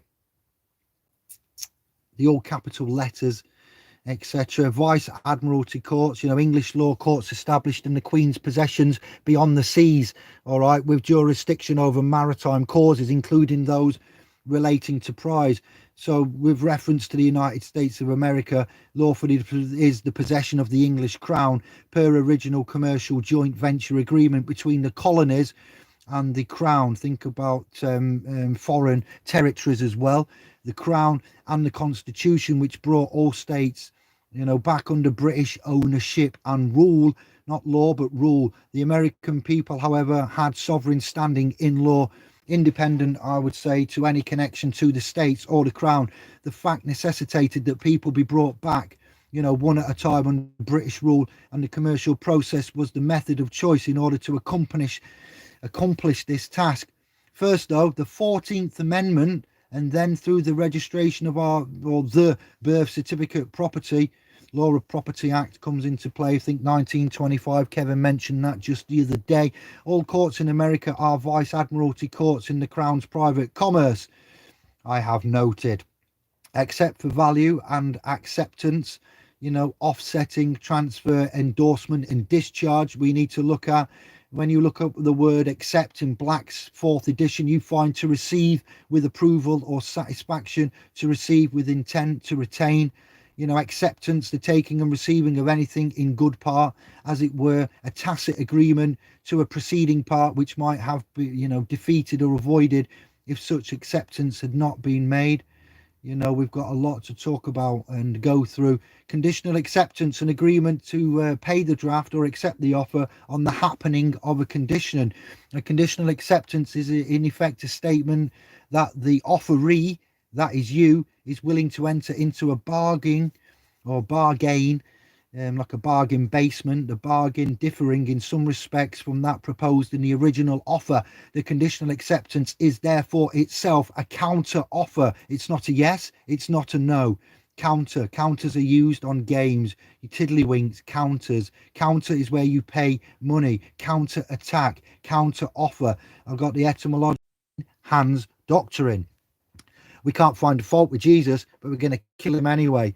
Oh well, we've got the Romans there with their clean hands. All right, Caesar. I now know a counter offer to to what a no or a yes is the power of acceptance, the capability or the capacity of an offeree. That would be us again, upon the acceptance of terms to offer to create a binding contract. All right, we're going into contract law, some kinds of redemption. I need to click away again and just get off this into United Kingdom commercial law, looking at English property law, real property, personal property, ownership. All right. English property law refers to the law of acquisition, sharing and protecting of valuable assets. Okay. In England and Wales, whilst part of the United Kingdom, many elements of Scottish or Scots prefer property law. In England, property law encompasses 4 main topics. All right. Real property. In English common law, real property, real estate, realty, or immovable property. Yes, you've got corporeal and you've got incorporeal, church speak. But as I've said there, for property law, English common law, property is land which is the property of some person, and all structures integrated with or affixed to the land. And we look at the Doomsday Book, we look at land tenure, we go back to 1066 again, way before 1302, I might add as well, and all of the proclamations from the house of God there. So immovable property is land which is the property of some person, and all structures integrated with or affixed to the land, including crops, buildings, machinery, wells, dams, ponds, mines, canals, roads, and other things. Name is a thing. Starts with a capital letter and it's a noun. Ownership, dictatorship, trusteeship, fellowship, scholarship, ladyship. You following me, my lordships? Ownership is the state or fact of exclusive rights and control over property, which may be any asset, including an object, land or real estate. Intellectual property, or until the 19th century, human beings' ownership involved multiple rights, collectively referred to as a title. Look at Meghan. She's been in the paper recently. The royals, newspapers, letters, property, ownership, rights, Equitable ownership, we've covered a lot, and we're going to do that next week. All right. Equitable title rights. How do you prove ownership or rights to property equivalent to ownership? You've got to prove the title right. A bill of sale under the bills of exchange, transfer, title, law, reference, in a court of law, standing, rebutting anybody that thinks they are the owner of the iron horse, such as the Driver Vehicle Licensing Agency, as per my video to the DVLA a while ago, which is on the channel. Please look at it and get frequented with what I said, what I did, and the words there from the agency relationship as well. Agency is important to take note of, and how they referred to the iron horse as being their property, but not anymore. I am not the registered keeper, you know. I have separated person, instrument, titles, rights, corrected, give them first-hand knowledge. They cannot, by law, have incorrect information on their systems. Possession, that's spiritual. That comes from the church, you know. Ooh, they're possessed. Exorcism, exercising your rights. Exorcism for demonic possession. But in law, not in church law, in legal law, which is kind of church law, but in London Law Society, possession is the control a person intentionally exercises towards a thing. And if a name is an object, a noun, or a thing, yes, like ownership, the possession of anything is commonly regulated by country under property law. In all cases, to possess something, a person must have an intention to possess it. These aren't full and exhaustive. These are just tasters for you of what's to come. Attornment in English real property law is the acknowledgement of a new lord by the tenant on the alienation of land. Under the feudal system, the relations of landlord and tenant were to a certain extent reciprocal, so it was considered unreasonable to the tenant to subject him to a new lord without his. I'm going to stop it there because I need to move on to bailment. It is a legal relationship. Bailey, bailor, bail, you get bailed at the court, and bailment. All right, look at credit card relationship.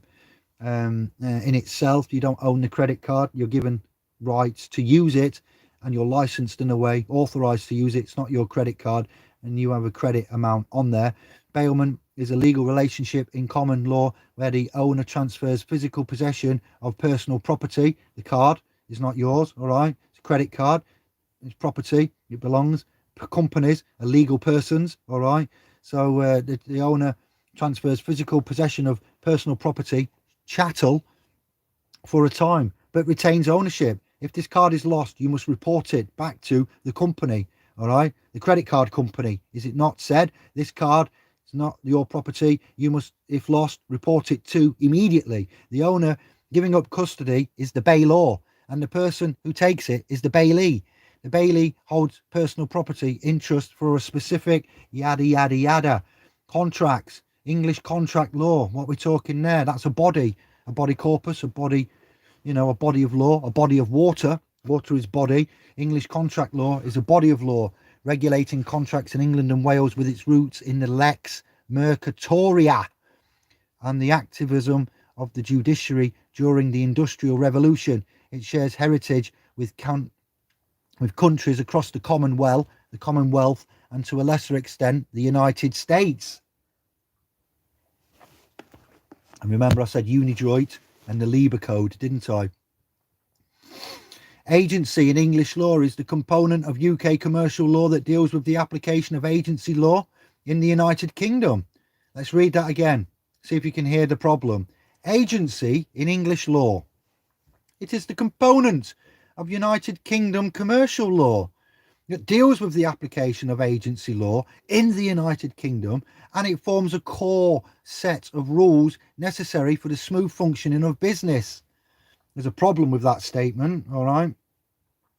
What's the next issue I'm going to move on to? We're going to gloss over that for now. The law of agency is an area of commercial law dealing with a set of contractual, quasi-contractual and non-contractual fiduciary relationships that involve a person called the agent that is authorized to act on behalf of another to create legal relations with a third party. Okay, officious intermeddlers. You are now my agent, and we let them know the agent. We are the grantor, the source of credit, the creditor, no longer the trustee. How can you receive a bill for gas, electric, utility service supplies, and then you are benefiting from this agency relationship, trust relationship, and you're benefiting by having electricity, gas, water to keep you alive, warm, and etc., your family, domestic, but yet you're legally responsible to pay the bill and the upkeep. If you don't pay, you get legally dealt with as a trustee. An agent on the phone, the utility company are your agents. They're not the creditor because they don't pay anything. They're not the source of credit. They're not the principal, P-A-L, all right, pal, and they're the agents, but the agents are taking the benefit and you are being the creditor by paying the credits. And so you are the creditor because you do give the credits too.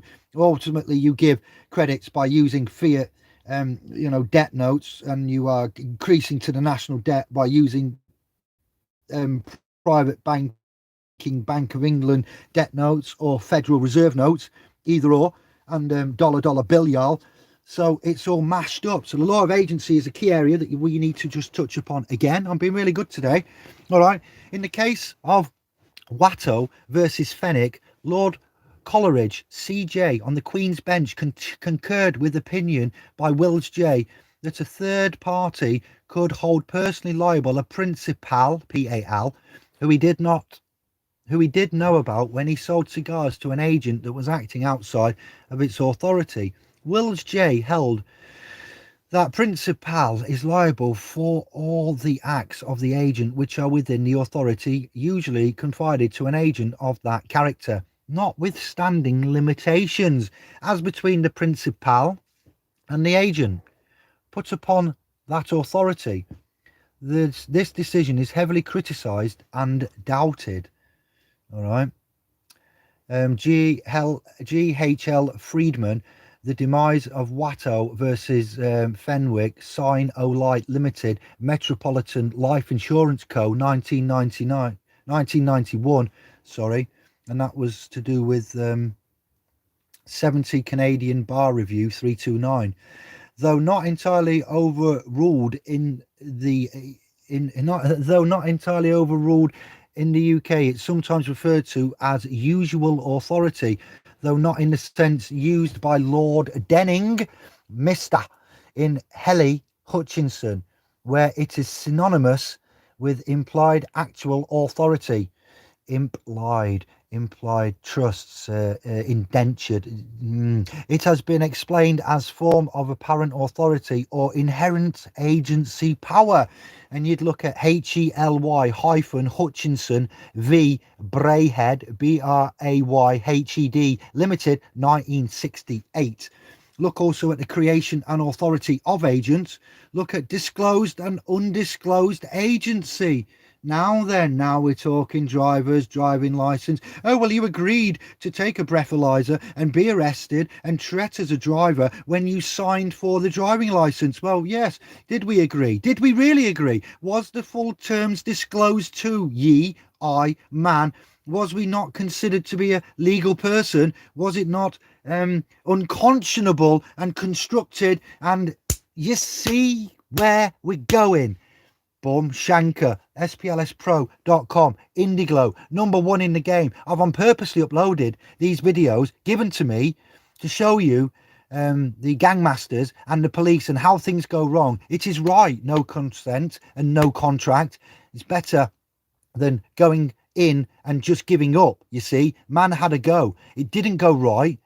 Your criticism is welcome.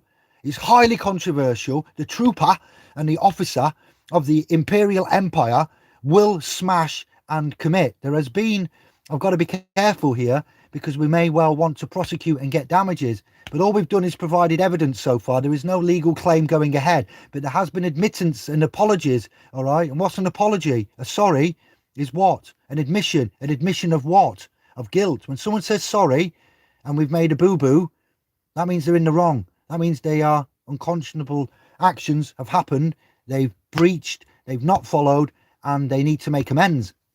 So I've given you the setup, and if we do start legal proceedings for that man who's pictured there, who's done a sterling job, a sovereign job, he's done the best of his ability under the gangmasters who have got their arms through in a chicken pose in the defence. Why do they stand like that? That's one thing that really pisses me off, the way they try to demonstrate power and they assume and they presume, and they're not legally trained. Any policeman that's out there I say policeman, correction, officer, but constable as well.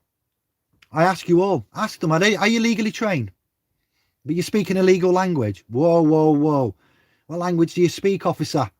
I'm sorry, I can't communicate with you. I only command and understand English. Just leave it as English. Don't say Oxford. Don't say Collins. In America, you can say English too. All right. You don't need to say Anglo-English. You just say, I only speak English. Okay. Bap, bap, bap, bap, bap. No legalese. There's a remix coming on there. No Americano tune that come out some years ago. We could pop into that. You know, we don't speak legalese.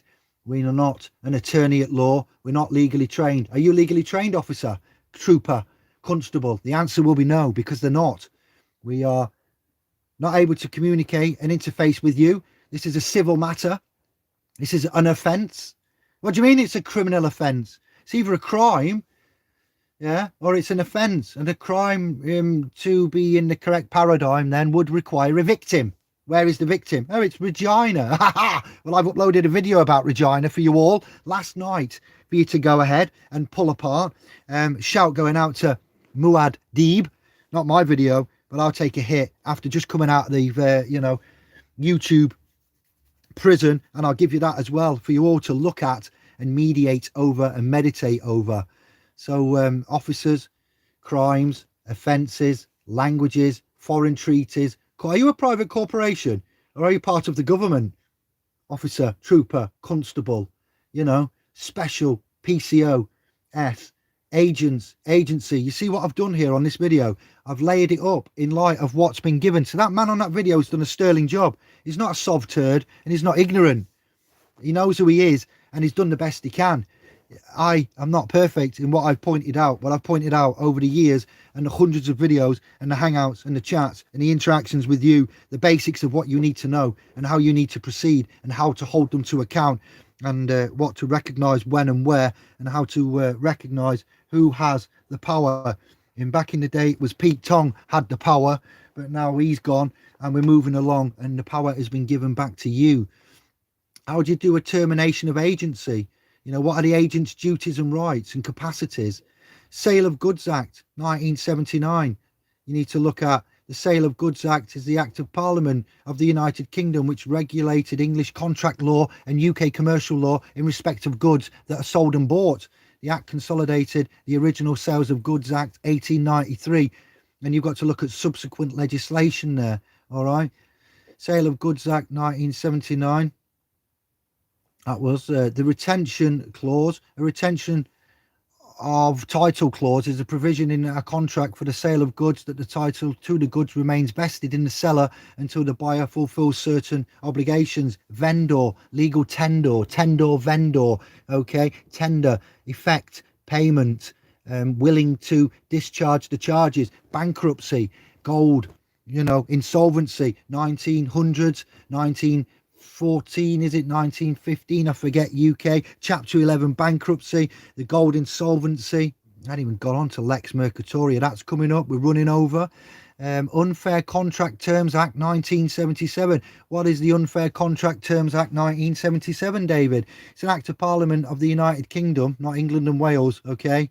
Know this, which regulates contracts by restricting the operation and legality of some contract terms. It extends to nearly all forms of contract, and its one most important functions is limiting the applicability, of disclaimers of liability. Consumer protection. All right, to be a consumer is a bad thing. You aren't a consumer. Your person is a consumer.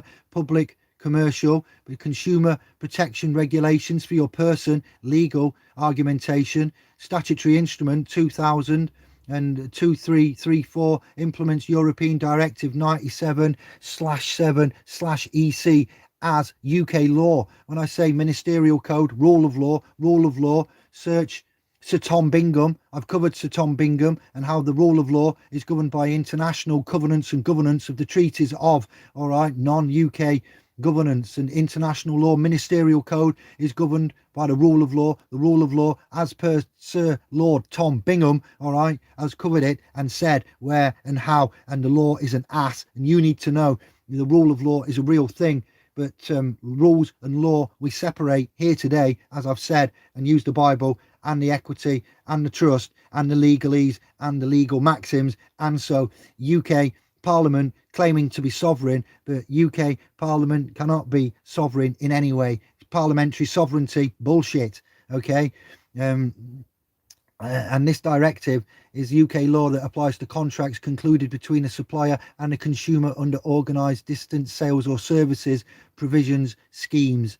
All right. United Nations Convention on Contracts for the International Sale of Goods is something I'd urge you to look at. The United Nations Convention on that is CISG, sometimes known as the Vienna Convention. Claudio, respect for that one. And also a man called Simon. It's a multilateral treaty that establishes a uniform framework for international commerce. So where you want to look at the UCC over here, I'd say it's applicable in courts and the high court areas for retention of rights and non-compulsion to be forced to be, performed under contracts that are non-disclosed. As I've said, driving license, contracts, courts. What's a court scenario? Is it not a business deal? Are you not going into business there in a venue, in a business venue? So depending if it's a court of equity or not, all right, a crown court, a high court, a royal court, a supreme court, the such things as district, county, magistrates, so bear in mind that Vienna Convention. There are publications coming out later, all right, for you to help with this, and I'll expand on it. I'm moving fast. All right, you've got a UNCITRAL mode law on international commercial arbitration. In a nutshell, it is a model law prepared by that abbreviation adopted by the United Nations Commissions on International Trade Law on the 21st of June 1985. It's old school, not as old as the Old Testament, old China, but it's old school. In 2006, it was amended and now includes more detailed provisions. Bill of Exchange and Banking, you mentioned earlier, David. What's the Bill of Exchange? Well, that's governance architecture that governs transfer, endorsement and bankruptcy, insolvency, bills of exchange, instruments themselves, and banking regulations. It goes hand in hand. A form of government regulation, constitution would say banking constitution, banking regulations. It's a form of government regulations which subjects banks to certain requirements.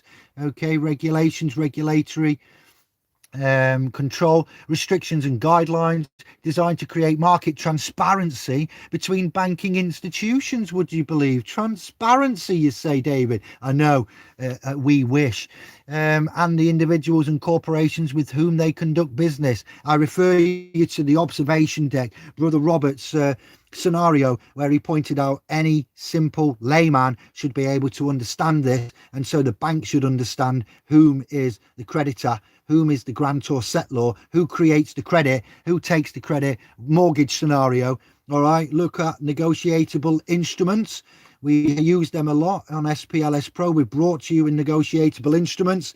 What is it? It's a document. It guarantees the payment of a specific amount of money, either on demand, but money is backed by something, David. So we'll say cash, credit, we're all in bankruptcy. There is no money. Exactly. So a negotiable instrument is in fact a document guaranteeing the payment of a specific amount of credit. All right, either on demand or at the set time. The payer is usually named on the document. More specifically, it is a document contemplated by or consisting of a contract.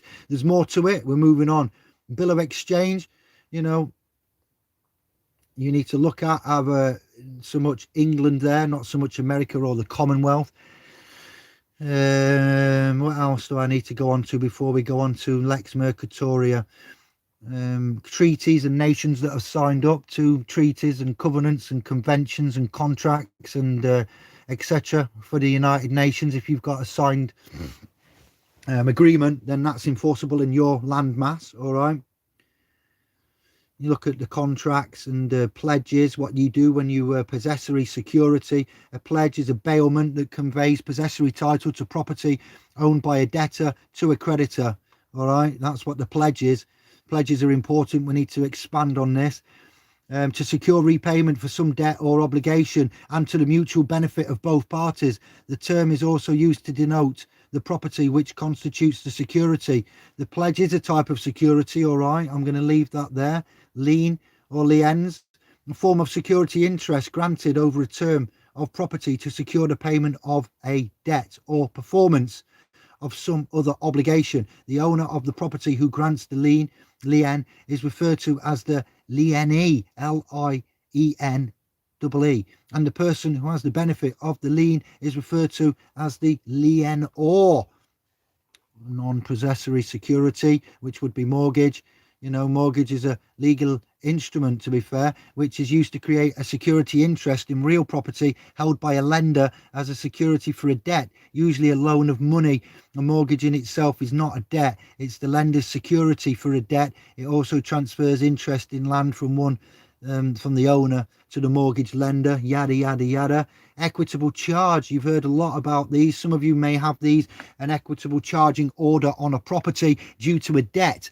That is a security interest. It is a legal right granted by a alleged debtor to a creditor over the alleged debtor, bankruptcy, insolvency, etc. When I say debt, I say that loosely, over the debtor's property, which enables the creditor to have recourse in the property if the debtor should say default in making payments, credits, transfer, you know, I say this, payments loosely, or otherwise performing in secured obligations.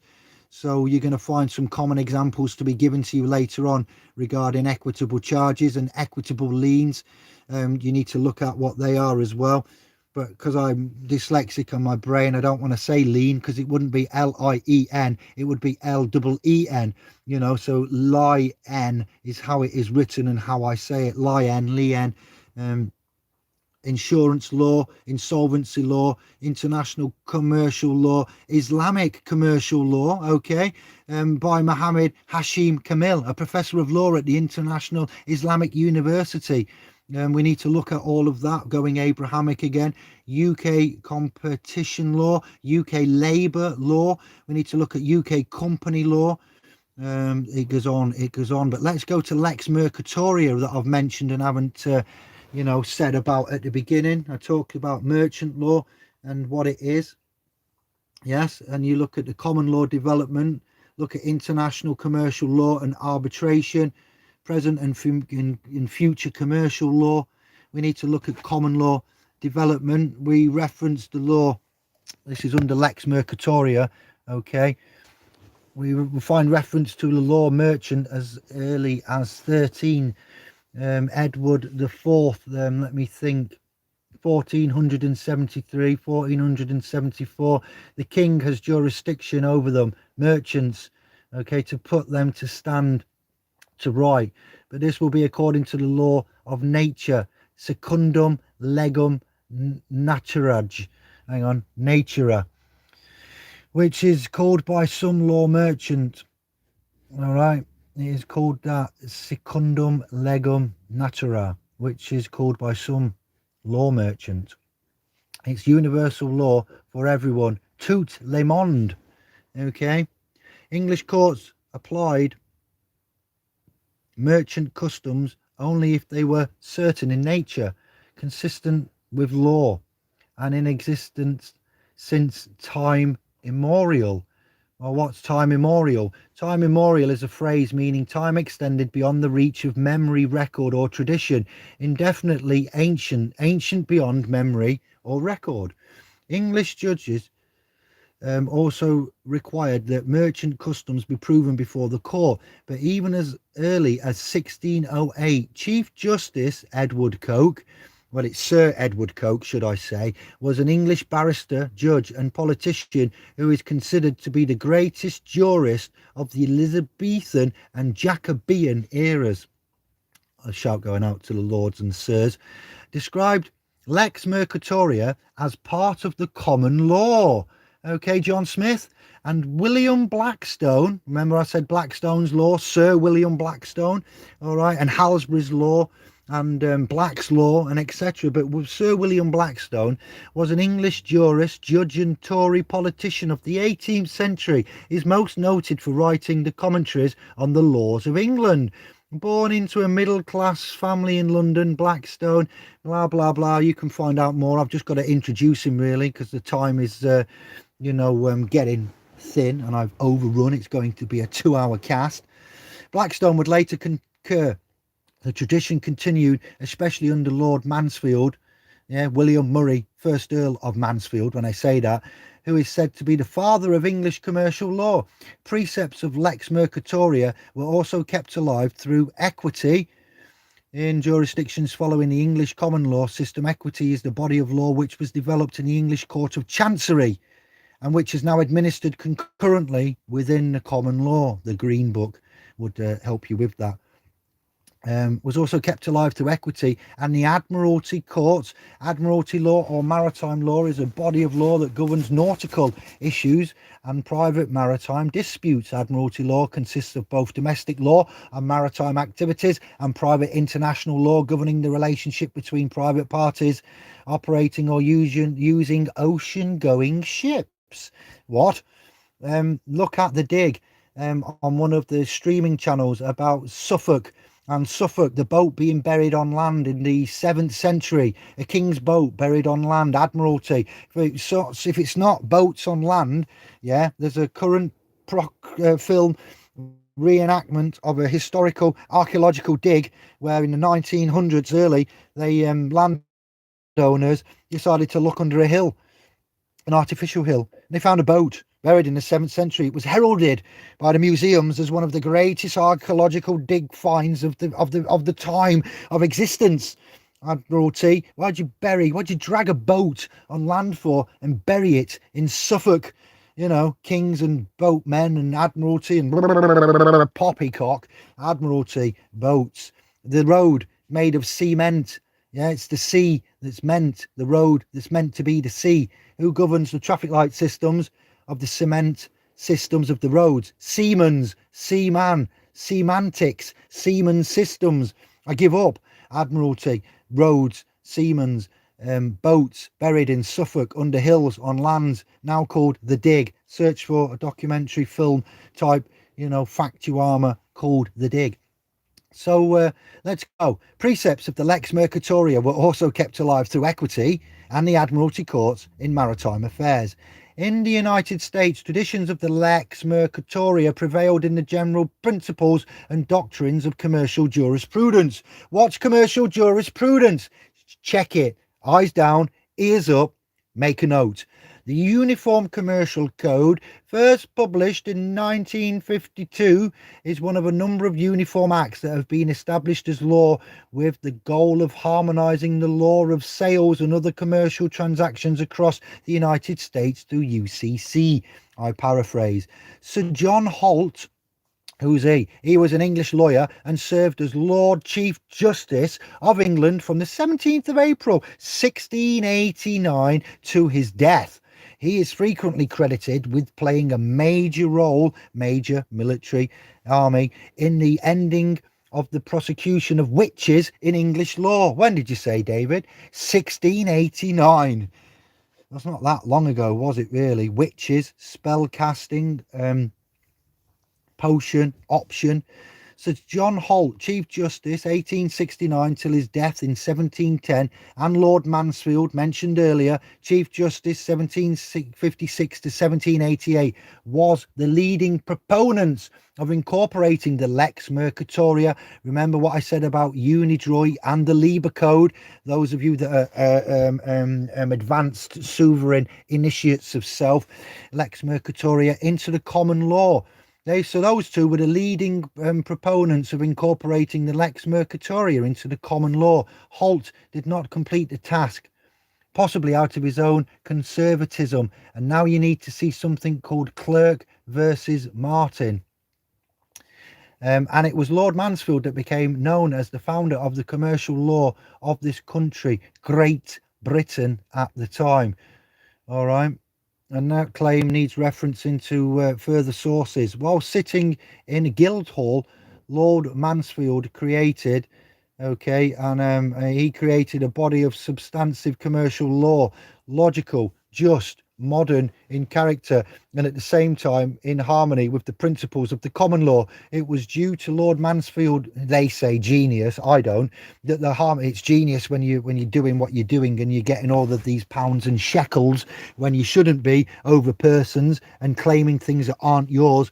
Legal is the undoing of God's law. When I say this, it was due to Lord Mansfield's genius that the harmonisation of commercial custom and the common law was carried out with almost complete understanding of the requirements of the commercial community and the fundamental principles of the old law, the old world, the old law, the old ways, and that marriage of idea proved acceptable to both merchants and lawyers. You said Guildhall earlier, David. What's Guildhall? It's either a town hall or building historically used by guilds for meetings and other purposes, in which it can be spelled as guild and hall and may be called a guild house. It's also the official or colloquial, name for many of these specific buildings, of which now we're basically museums.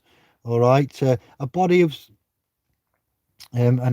statute of merchants 1285. All right, what's that? Well, statute merchant and statute staple are two old forms security. Yeah, security guard, security in bonds and markets, stocks and bonds. Do you have securitized? Do not securitize this instrument. Okay. Are there two for so statute merchant and statute staple are two old forms of security, long obsolete in English practice, although references to them still occur in some modern statutes. Look at 11 Edward and 13 Edward, aka Statute of Action, Burnell. Yeah, that's right. International commercial law and arbitration. Lex Mercuria precepts have been reaffirmed in new international mercantile law. The new commercial law is grounded on commercial practice directed at market efficiency and privacy. Dispute resolution. Look at Lord Wolfe and the alternative dispute resolution. For that, it was Lord Wolfe that pioneered and put that in. Thanks to Mama Juju for introducing me to Lord Wolfe and the ADR, alternative dispute resolution. This is dispute resolution. It's evolved. And functional methods like international commercial arbitration is now available. These developments have also attracted in the interest of law. So present and future commercial law. Lex Mercatoria is sometimes used in international disputes between commercial entities. Most often these disputes are decided by arbitrators, which sometimes are allowed explicitly of implied to apply Lex Mercatoria principles. And you need to see also international commercial terms. The Incoterms or international commercial terms are a series of predefined commercial terms published by the International Chamber of Commerce, the ICC, relating to international commercial law, and they are widely used in international commercial transactions or the procurement process. The law of the sea, very old. It's a body of international law governing the rights and duties of states in maritime environments. It concerns matters such as navigational rights, sea, mineral claims, and coastal waters jurisdiction. Unidroit, you've mentioned. These are not the droits that you are looking for. Uni and droit.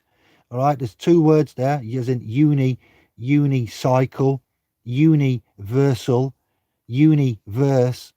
I'll go on forever on that one. Droit. Okay, Unidroit is an intergovernmental organization whose objective is to harmonize international private law across countries through uniform rules, international conventions, and the production of model laws, sets of principles, guides, and guidelines established in 1926. And I'm going to leave it there. Look at UNICITRAL. The United Nations Commissions on International Trade Law, as I mentioned earlier, the subsidiary body of the United Nations General Assembly, and that's responsible for helping to facilitate international trade and investment. Statute of the Staple or Staple, and that was the ordinance of the Staple, was an ordinance issued, okay, in the Great Council of the Great Council in October 1353, not long after 1302, about 51 years to be exact. It aimed to regularize the status of staple ports in England, Wales and Ireland. In particular, it designated particular ports where specific goods could be exported or imported. What, like Liverpool? Yeah, so Liverpool. Or these were called, and I'm going to leave it there because I've gone on far too long. Man's going on far too long. So you can find lots of references to this on DuckDuckGo or some non-Google search engine. You will find some on the .com keywords that I've given to you there. I want to say hello and who's in and whatnot to whoever's in the room, and check that I'm still online, because that would be terrible if I wasn't, and a great waste of time. I hope that sorts out some of the controversies that's been created by the recent video uploads and what's gone on recently and how we stand and what we say, and some of the comments and confusion. There is a lot of data in there. I appreciate in a short time it was read at speed. There was a few little pronunciation errors. I've still got my gappy tooth at the front. I'm doing 50 hours a week manual graft. I've got emails coming out of my box which need to be administered today for the next few hours. I'll be getting onto that. Management, service, duties, obligations. Okay, yeah. Myself and Kevin will be seeing you every 2 weeks in the private, not because we think we're better than anybody. The public has got too many liabilities, plus the politics, plus the idiots, plus the agents, plus the trills. Okay, so you see what we're doing. Public is public, private is private. Those of you that keep asking me and asking for, oh, but I wish there was some, I'm going into comedian mode now, into Russell Kane mode. Yes, but Gary, I wish there was some kind of evidence in the public domain that offsetting and discharging such and such really worked. Yes, well, there will never be anything of private remedy put into public domain, because private is private and public is public. Those of you asking me for that are telling me and showing me how little you really know, because the private will be containing private instruments and private remedy and private outlays and private things and of private nature, and the public will always have the public in there and the public common laws, which is why we've taken the path we've taken. We refuse to come on into the public and give you private remedy, because one, it's dishonorable, and two, it's counteractive, it's counterintuitive, and I need to show the system that we are moving and we're intelligent, intellectual of sorts. We've made a great many mistakes. We've not done it with arrogance, we've not done it with ego, we've done it out of desperation, and we're moving along. We are leading the game in many ways. We are not number one in all areas, but we're number one in a great many areas, and we continue to try to protect the public fam. And I need to let you know via things like this and updates and videos and releases what you're doing. You're doing a great job. None of you are dead. Your straw man is dead. splspro.com homepage will explain that to you, and the short video there. Your signature is on behalf of the straw man, and anytime you've applied the signature, you have not autographed. When man autographs, that's something completely different. And you've signed on some kind of bonded instrument, a negotiable instrument, and etc. for legal, financial, public, commercial outlay of non-disclosed. And like the officers, the constables, the sheriffs, the troopers, none of them are legally trained, but they speak and command a legal language. All right, danger, stranger, property has liabilities and can be claimed and have orders put on it and taken for collection and sold at market. Goods, market, control, orders, property, danger, stranger, coming. Assets, it's not a vehicle, it's a private trust asset. Using certain methods here in England, which we can show you. We're going to start with horses and blocks. Once we've done that, and we've talked to the agents and these relationships and things like this have been corrected, we will then move to young bloods. But we're not going to start with the blood, even though that's most important and more, worthy, more valuable than a horse and an engine. We can make a mistake on a horse and an engine and not really lose blood. But if we start with blood and make a mistake, it's a bit hard to go, even though errors and omissions that's a commercial term, errors, and you can rescind, and if you make a mistake, you can always correct it. It's not the be all and end all. It's a bit too dangerous to start with the young bloods and the physical biological estate. So we'll start with the residual property of the estate, as I explained about property and types and incorporeal, corporeal, etc. And then we'll do that successfully on the block, and we'll move to extra delicate situations and a state of biological natures after we've done the engines and the blocks. And to prove at law, for those of you that can't meet us in the private, that don't want to come on to splspro.com, the private domain, not the public Facebook trust, then we'll give you as much as we can to keep clean hands under the dog-headed God there, Anubis, that will be weighing up the hearts. If you're a believer of that thing, the scales need to be balanced, the hands need to be clean, the options need to be given to you, and we're going to give you as much as we can when we can, and the rest will be done in the private. There is a part 2 of myself and Robert on the observation deck. This is all being done in line with many things, and things are being done with a plan now and a pathway and a theme, rather than as random as it has been over the last so many years. And we're going to look at bailiffs, orders, warrants, goods, control. I've got videos on this channel where I've removed agents, sheriffs purporting to be sheriffs, debt collectors purporting to be sheriffs, high court writs, not the high court writs, warrants, orders, collections. I'm going to post in the pinned comments some links for you to click. They're not too clean, they're not too professional. There is emotions there, but they're real, and they're from man, and they're done, one with a failing turbo and helping brother Lyndon. There's a testimony from him about what's gone on, agents at the door, officers and etc., gangmasters. And then there's one where I was in another county, city, district, and I had to help an elderly family member, extended, not my own biological, but the clan, the tribe. And I got some agents with this gentleman who'd let them in, and they were looking to take control of goods under the order, executing warrants and writs that weren't really lawful. And we called the officers that attended and wanted to enforce instead of to protect and serve. And then I ended up getting rid, this sov turd that you've called me, ended up getting rid of not just the trespassing, illegal, unlawful, unholy, ungodly trespassers, agents, collectors, DCAs, but also the fiduciaries that were there, called officers, rank and file Met, constabulary, that tried to enforce fraudulent paperwork under their full commercial public liabilities. And with the questions and the positions that I put out, they all left with their tail between their legs. That was done on the telephone. The evidences of that will be given to you, proof of the pudding, by the videos on this channel, to give you hope and let you know that voice and paperwork precedes all violence and such things as, So intelligence and love, respect and honour wins the day. Clean hands and treading carefully is what we do.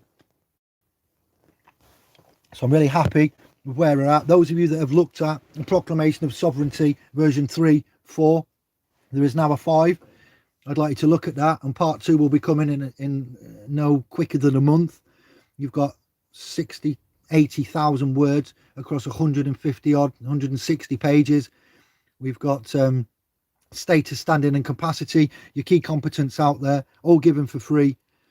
And we're moving forward, and I'm very, very happy and honoured and privileged to be here in this position. I'm not perfect. I've made a lot of mistakes. Protection is in the private, as I've said on this video, very fast, just because of the time constraints. And I've got 50 hours ahead of me again, Monday to Friday. You can protect yourself, and you can use this, and you can research. You've got to look at what we've said and how we've said it there, and then implement the instrumentation, that being the person, not the negotiable. And as we've said, how we've said it.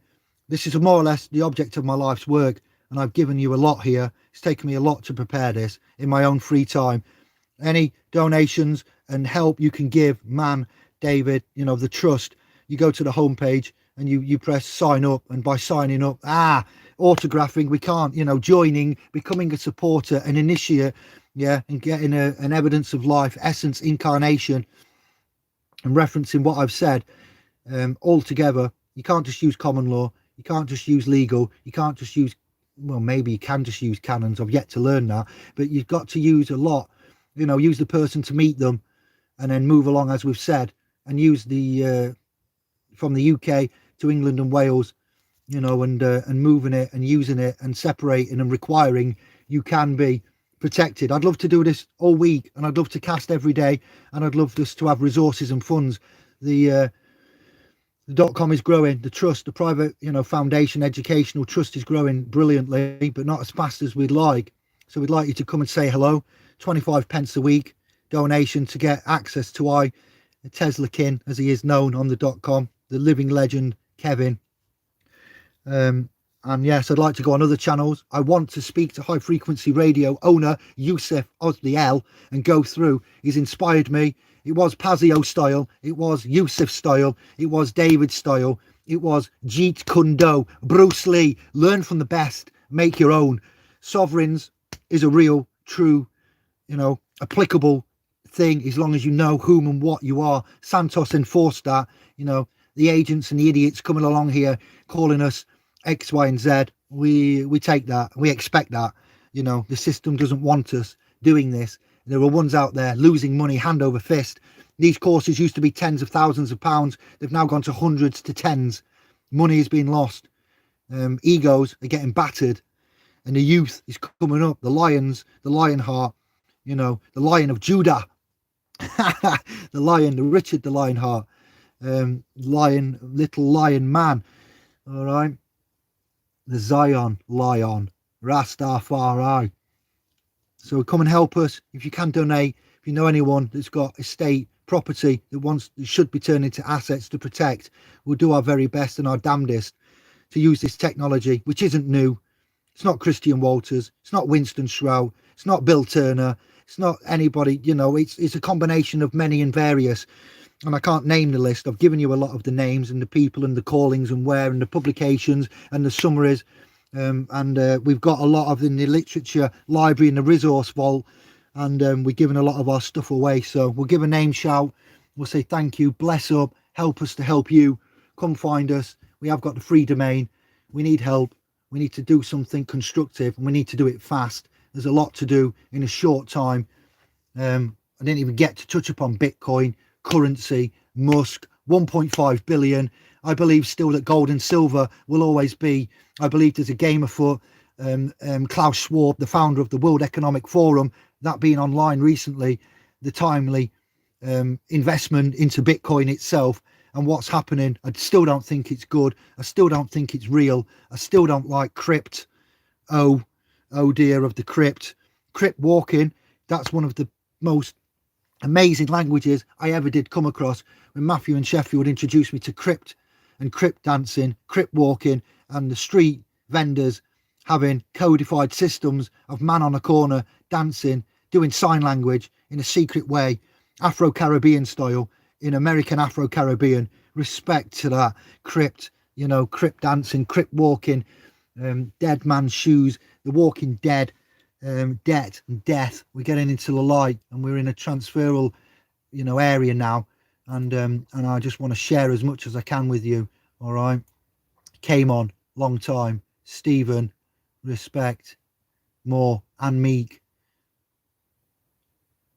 Oh, law is contract. I could go on about this. Yeah, we got Abraham. I've just pointed out what laws we've got and where they are. That statement is kind of a little bit incorrect, but yeah, it depends. Yes, English Peasants Revolt 1381. Yes, clansmans, thank you for this. Thank you for all of it. Lisa, what? Thank you, sister. All is a Tom, long time. Dictionary of words, roots, euro equals mold. Gangsters. I am Suveran. Oh, yes, I bless up. Thank God. Yes, I thank you for the supporters. You see that by the icon. Thank you to the channel supporters. I promise I'm going to look after you. I'm going to give you private tuition with regards to property and rights at all levels. The little level all the way up to the sovereign level. We're doing it through the .com. We have private avenues now here via Indigo and through the domain. I'm going to look after you all and give you back what you've given to I will not take for granted any of your trust. My word is my bond, I assure you there. Who else we got in the house? Will Goodfellow, new scribe. Respect, thank you, hello. Consent of the P pole, P at the pole. Check the box saga. Look at brother Jim there, the P and the pole, the whole E land. I like what you're saying, but I don't agree with it all, but thank you. G-Man, back on, love to all. The mask is off, yes, the persona has come off, indeed, Lisa. And William, happy love day, big all, happy Valentine's to one and all. I'm going to go and give Anne-Marie kisses and hugs. I'm going to work through some emails. I'm going to eat some food. I'm going to try and do the best I can. I've got far too much to do in such a little amount of time. We're trying to help all, and we're doing as much as we can to help you all, to help one another. Lawful, private move, you know, administering the estate, certain things you need to do before you can think about doing other things, and certain information you need to know so you can enforce what you're trying to do, and you have to start at the beginning. So I'm sorry about that, and respect to Digi Dave.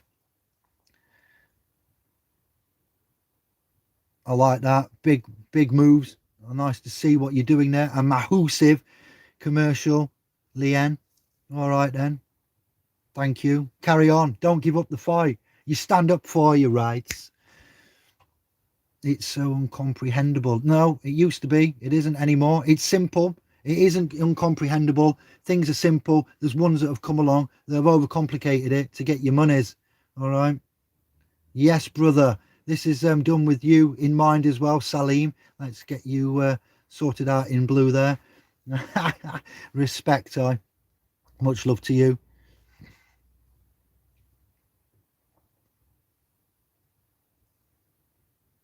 Who else we got? It's been busy. 28 thumbs up, sub, share, join, and share, give to all. There's a lot in here. This is one of the big ones. 2 hours. Only an hour away. Not bad to say what we've done, the good it will do, the information. Thank you, Digi Dave. I've just read that. Bless up. Thank you, Anders, for the link to the group chirp. Get in there. We got to moderate that and make sure that we don't get too many emovens and common laws and lawful etc. that are Magna Cartas, and we got to watch what we're doing and how the ones come along. Watch for the comments on the videos. Bear in mind, they don't come to attack me. They come to divert you and to make you wonder. All right, you know, I know, and they know that I'm not fond of asking, but there's a tune there somewhere, I'm sure, a good old English tune. I know, she knows, I'm not fond of asking. I love that tune, actually. It's a good old classic. Who was that? I think you do know. Help us to help you. Anything you can do to help us, give. We will protect, we will treasure, and we will do our utmost to give back and reciprocate tenfold. All right. Go to the homepage, join, become a private initiate of self and a supporter. Watch that video initially. Get an acclimatization into the basics. You can go to the blue F at the top right if you've a bit, and I appreciate times, you know, money, idiots running the game. So you come find us for free. I've got some notifications saying ones are pressing it now to join, and much love. Love will win the day. Yes, Alistair, help us. Divine blessings, alias. Yes, I. The American founding fathers came on, were gangsters. Yeah, they wrote a lot of books about English law. Who were them? Look at them and see who they were in themselves. They weren't honourable, conscionable hemeticists. I was going to say Christians, but Abrahamic hemeticists is a better way of putting that, all right?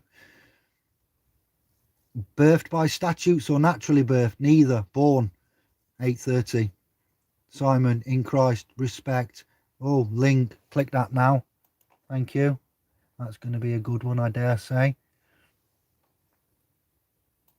Can I just copy that? Yes, I can. I want to close some windows, get some memory freed up. There we go. I've got to go. I'm just going through the comments. All right, just checking what you've put. City and guilds. A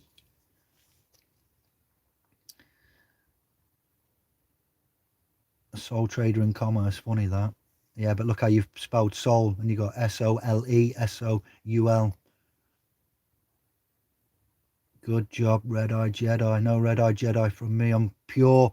I've done my abstinence, and I'm just managing now. I'm doing my discipline, and I'm connecting with the universe and the I and I. Thank you for the thumbs up. Well said, G-Man. Kevin will be giving your best. Yes, Lisa, not a problem. Questions answered, knowledge gained. Thank you all. I love you lots.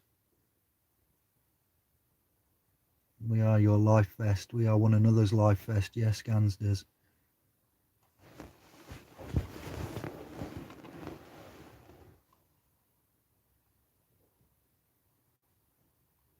Yeah, we got a public group chat for you to join. What Gangsters has put the link on there. You've got the public Facebook group, and you've got our private domain. So help us to help you. You're welcome, Maria. Hey, thank you. Bern, Shabba. We need to catch up in the group. Sorry, all those that are in the group there. I've been away focusing. We're at the end of Feb. I need to get back on that and get in touch with you all. Thank you.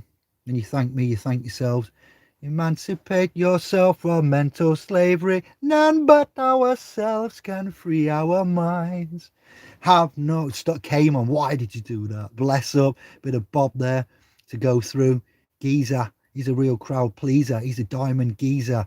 All right. Bless up. Yeah, I've just clicked that link, Simon. It doesn't work. That redirect to whatever it was. Put it in the comments. Any links you've got when I've ended this stream, put your useful links in the comments, please. And just remember, we are annoying a lot. We've taken a lot of money away from ones. We're going to get negativity. I'll take that. Crucify myself daily in the name of, as you all are doing. And originate, never imitate. Bless up. Thank you. We're going. And I'll see you soon. All right. Much love. Ciao, Bello.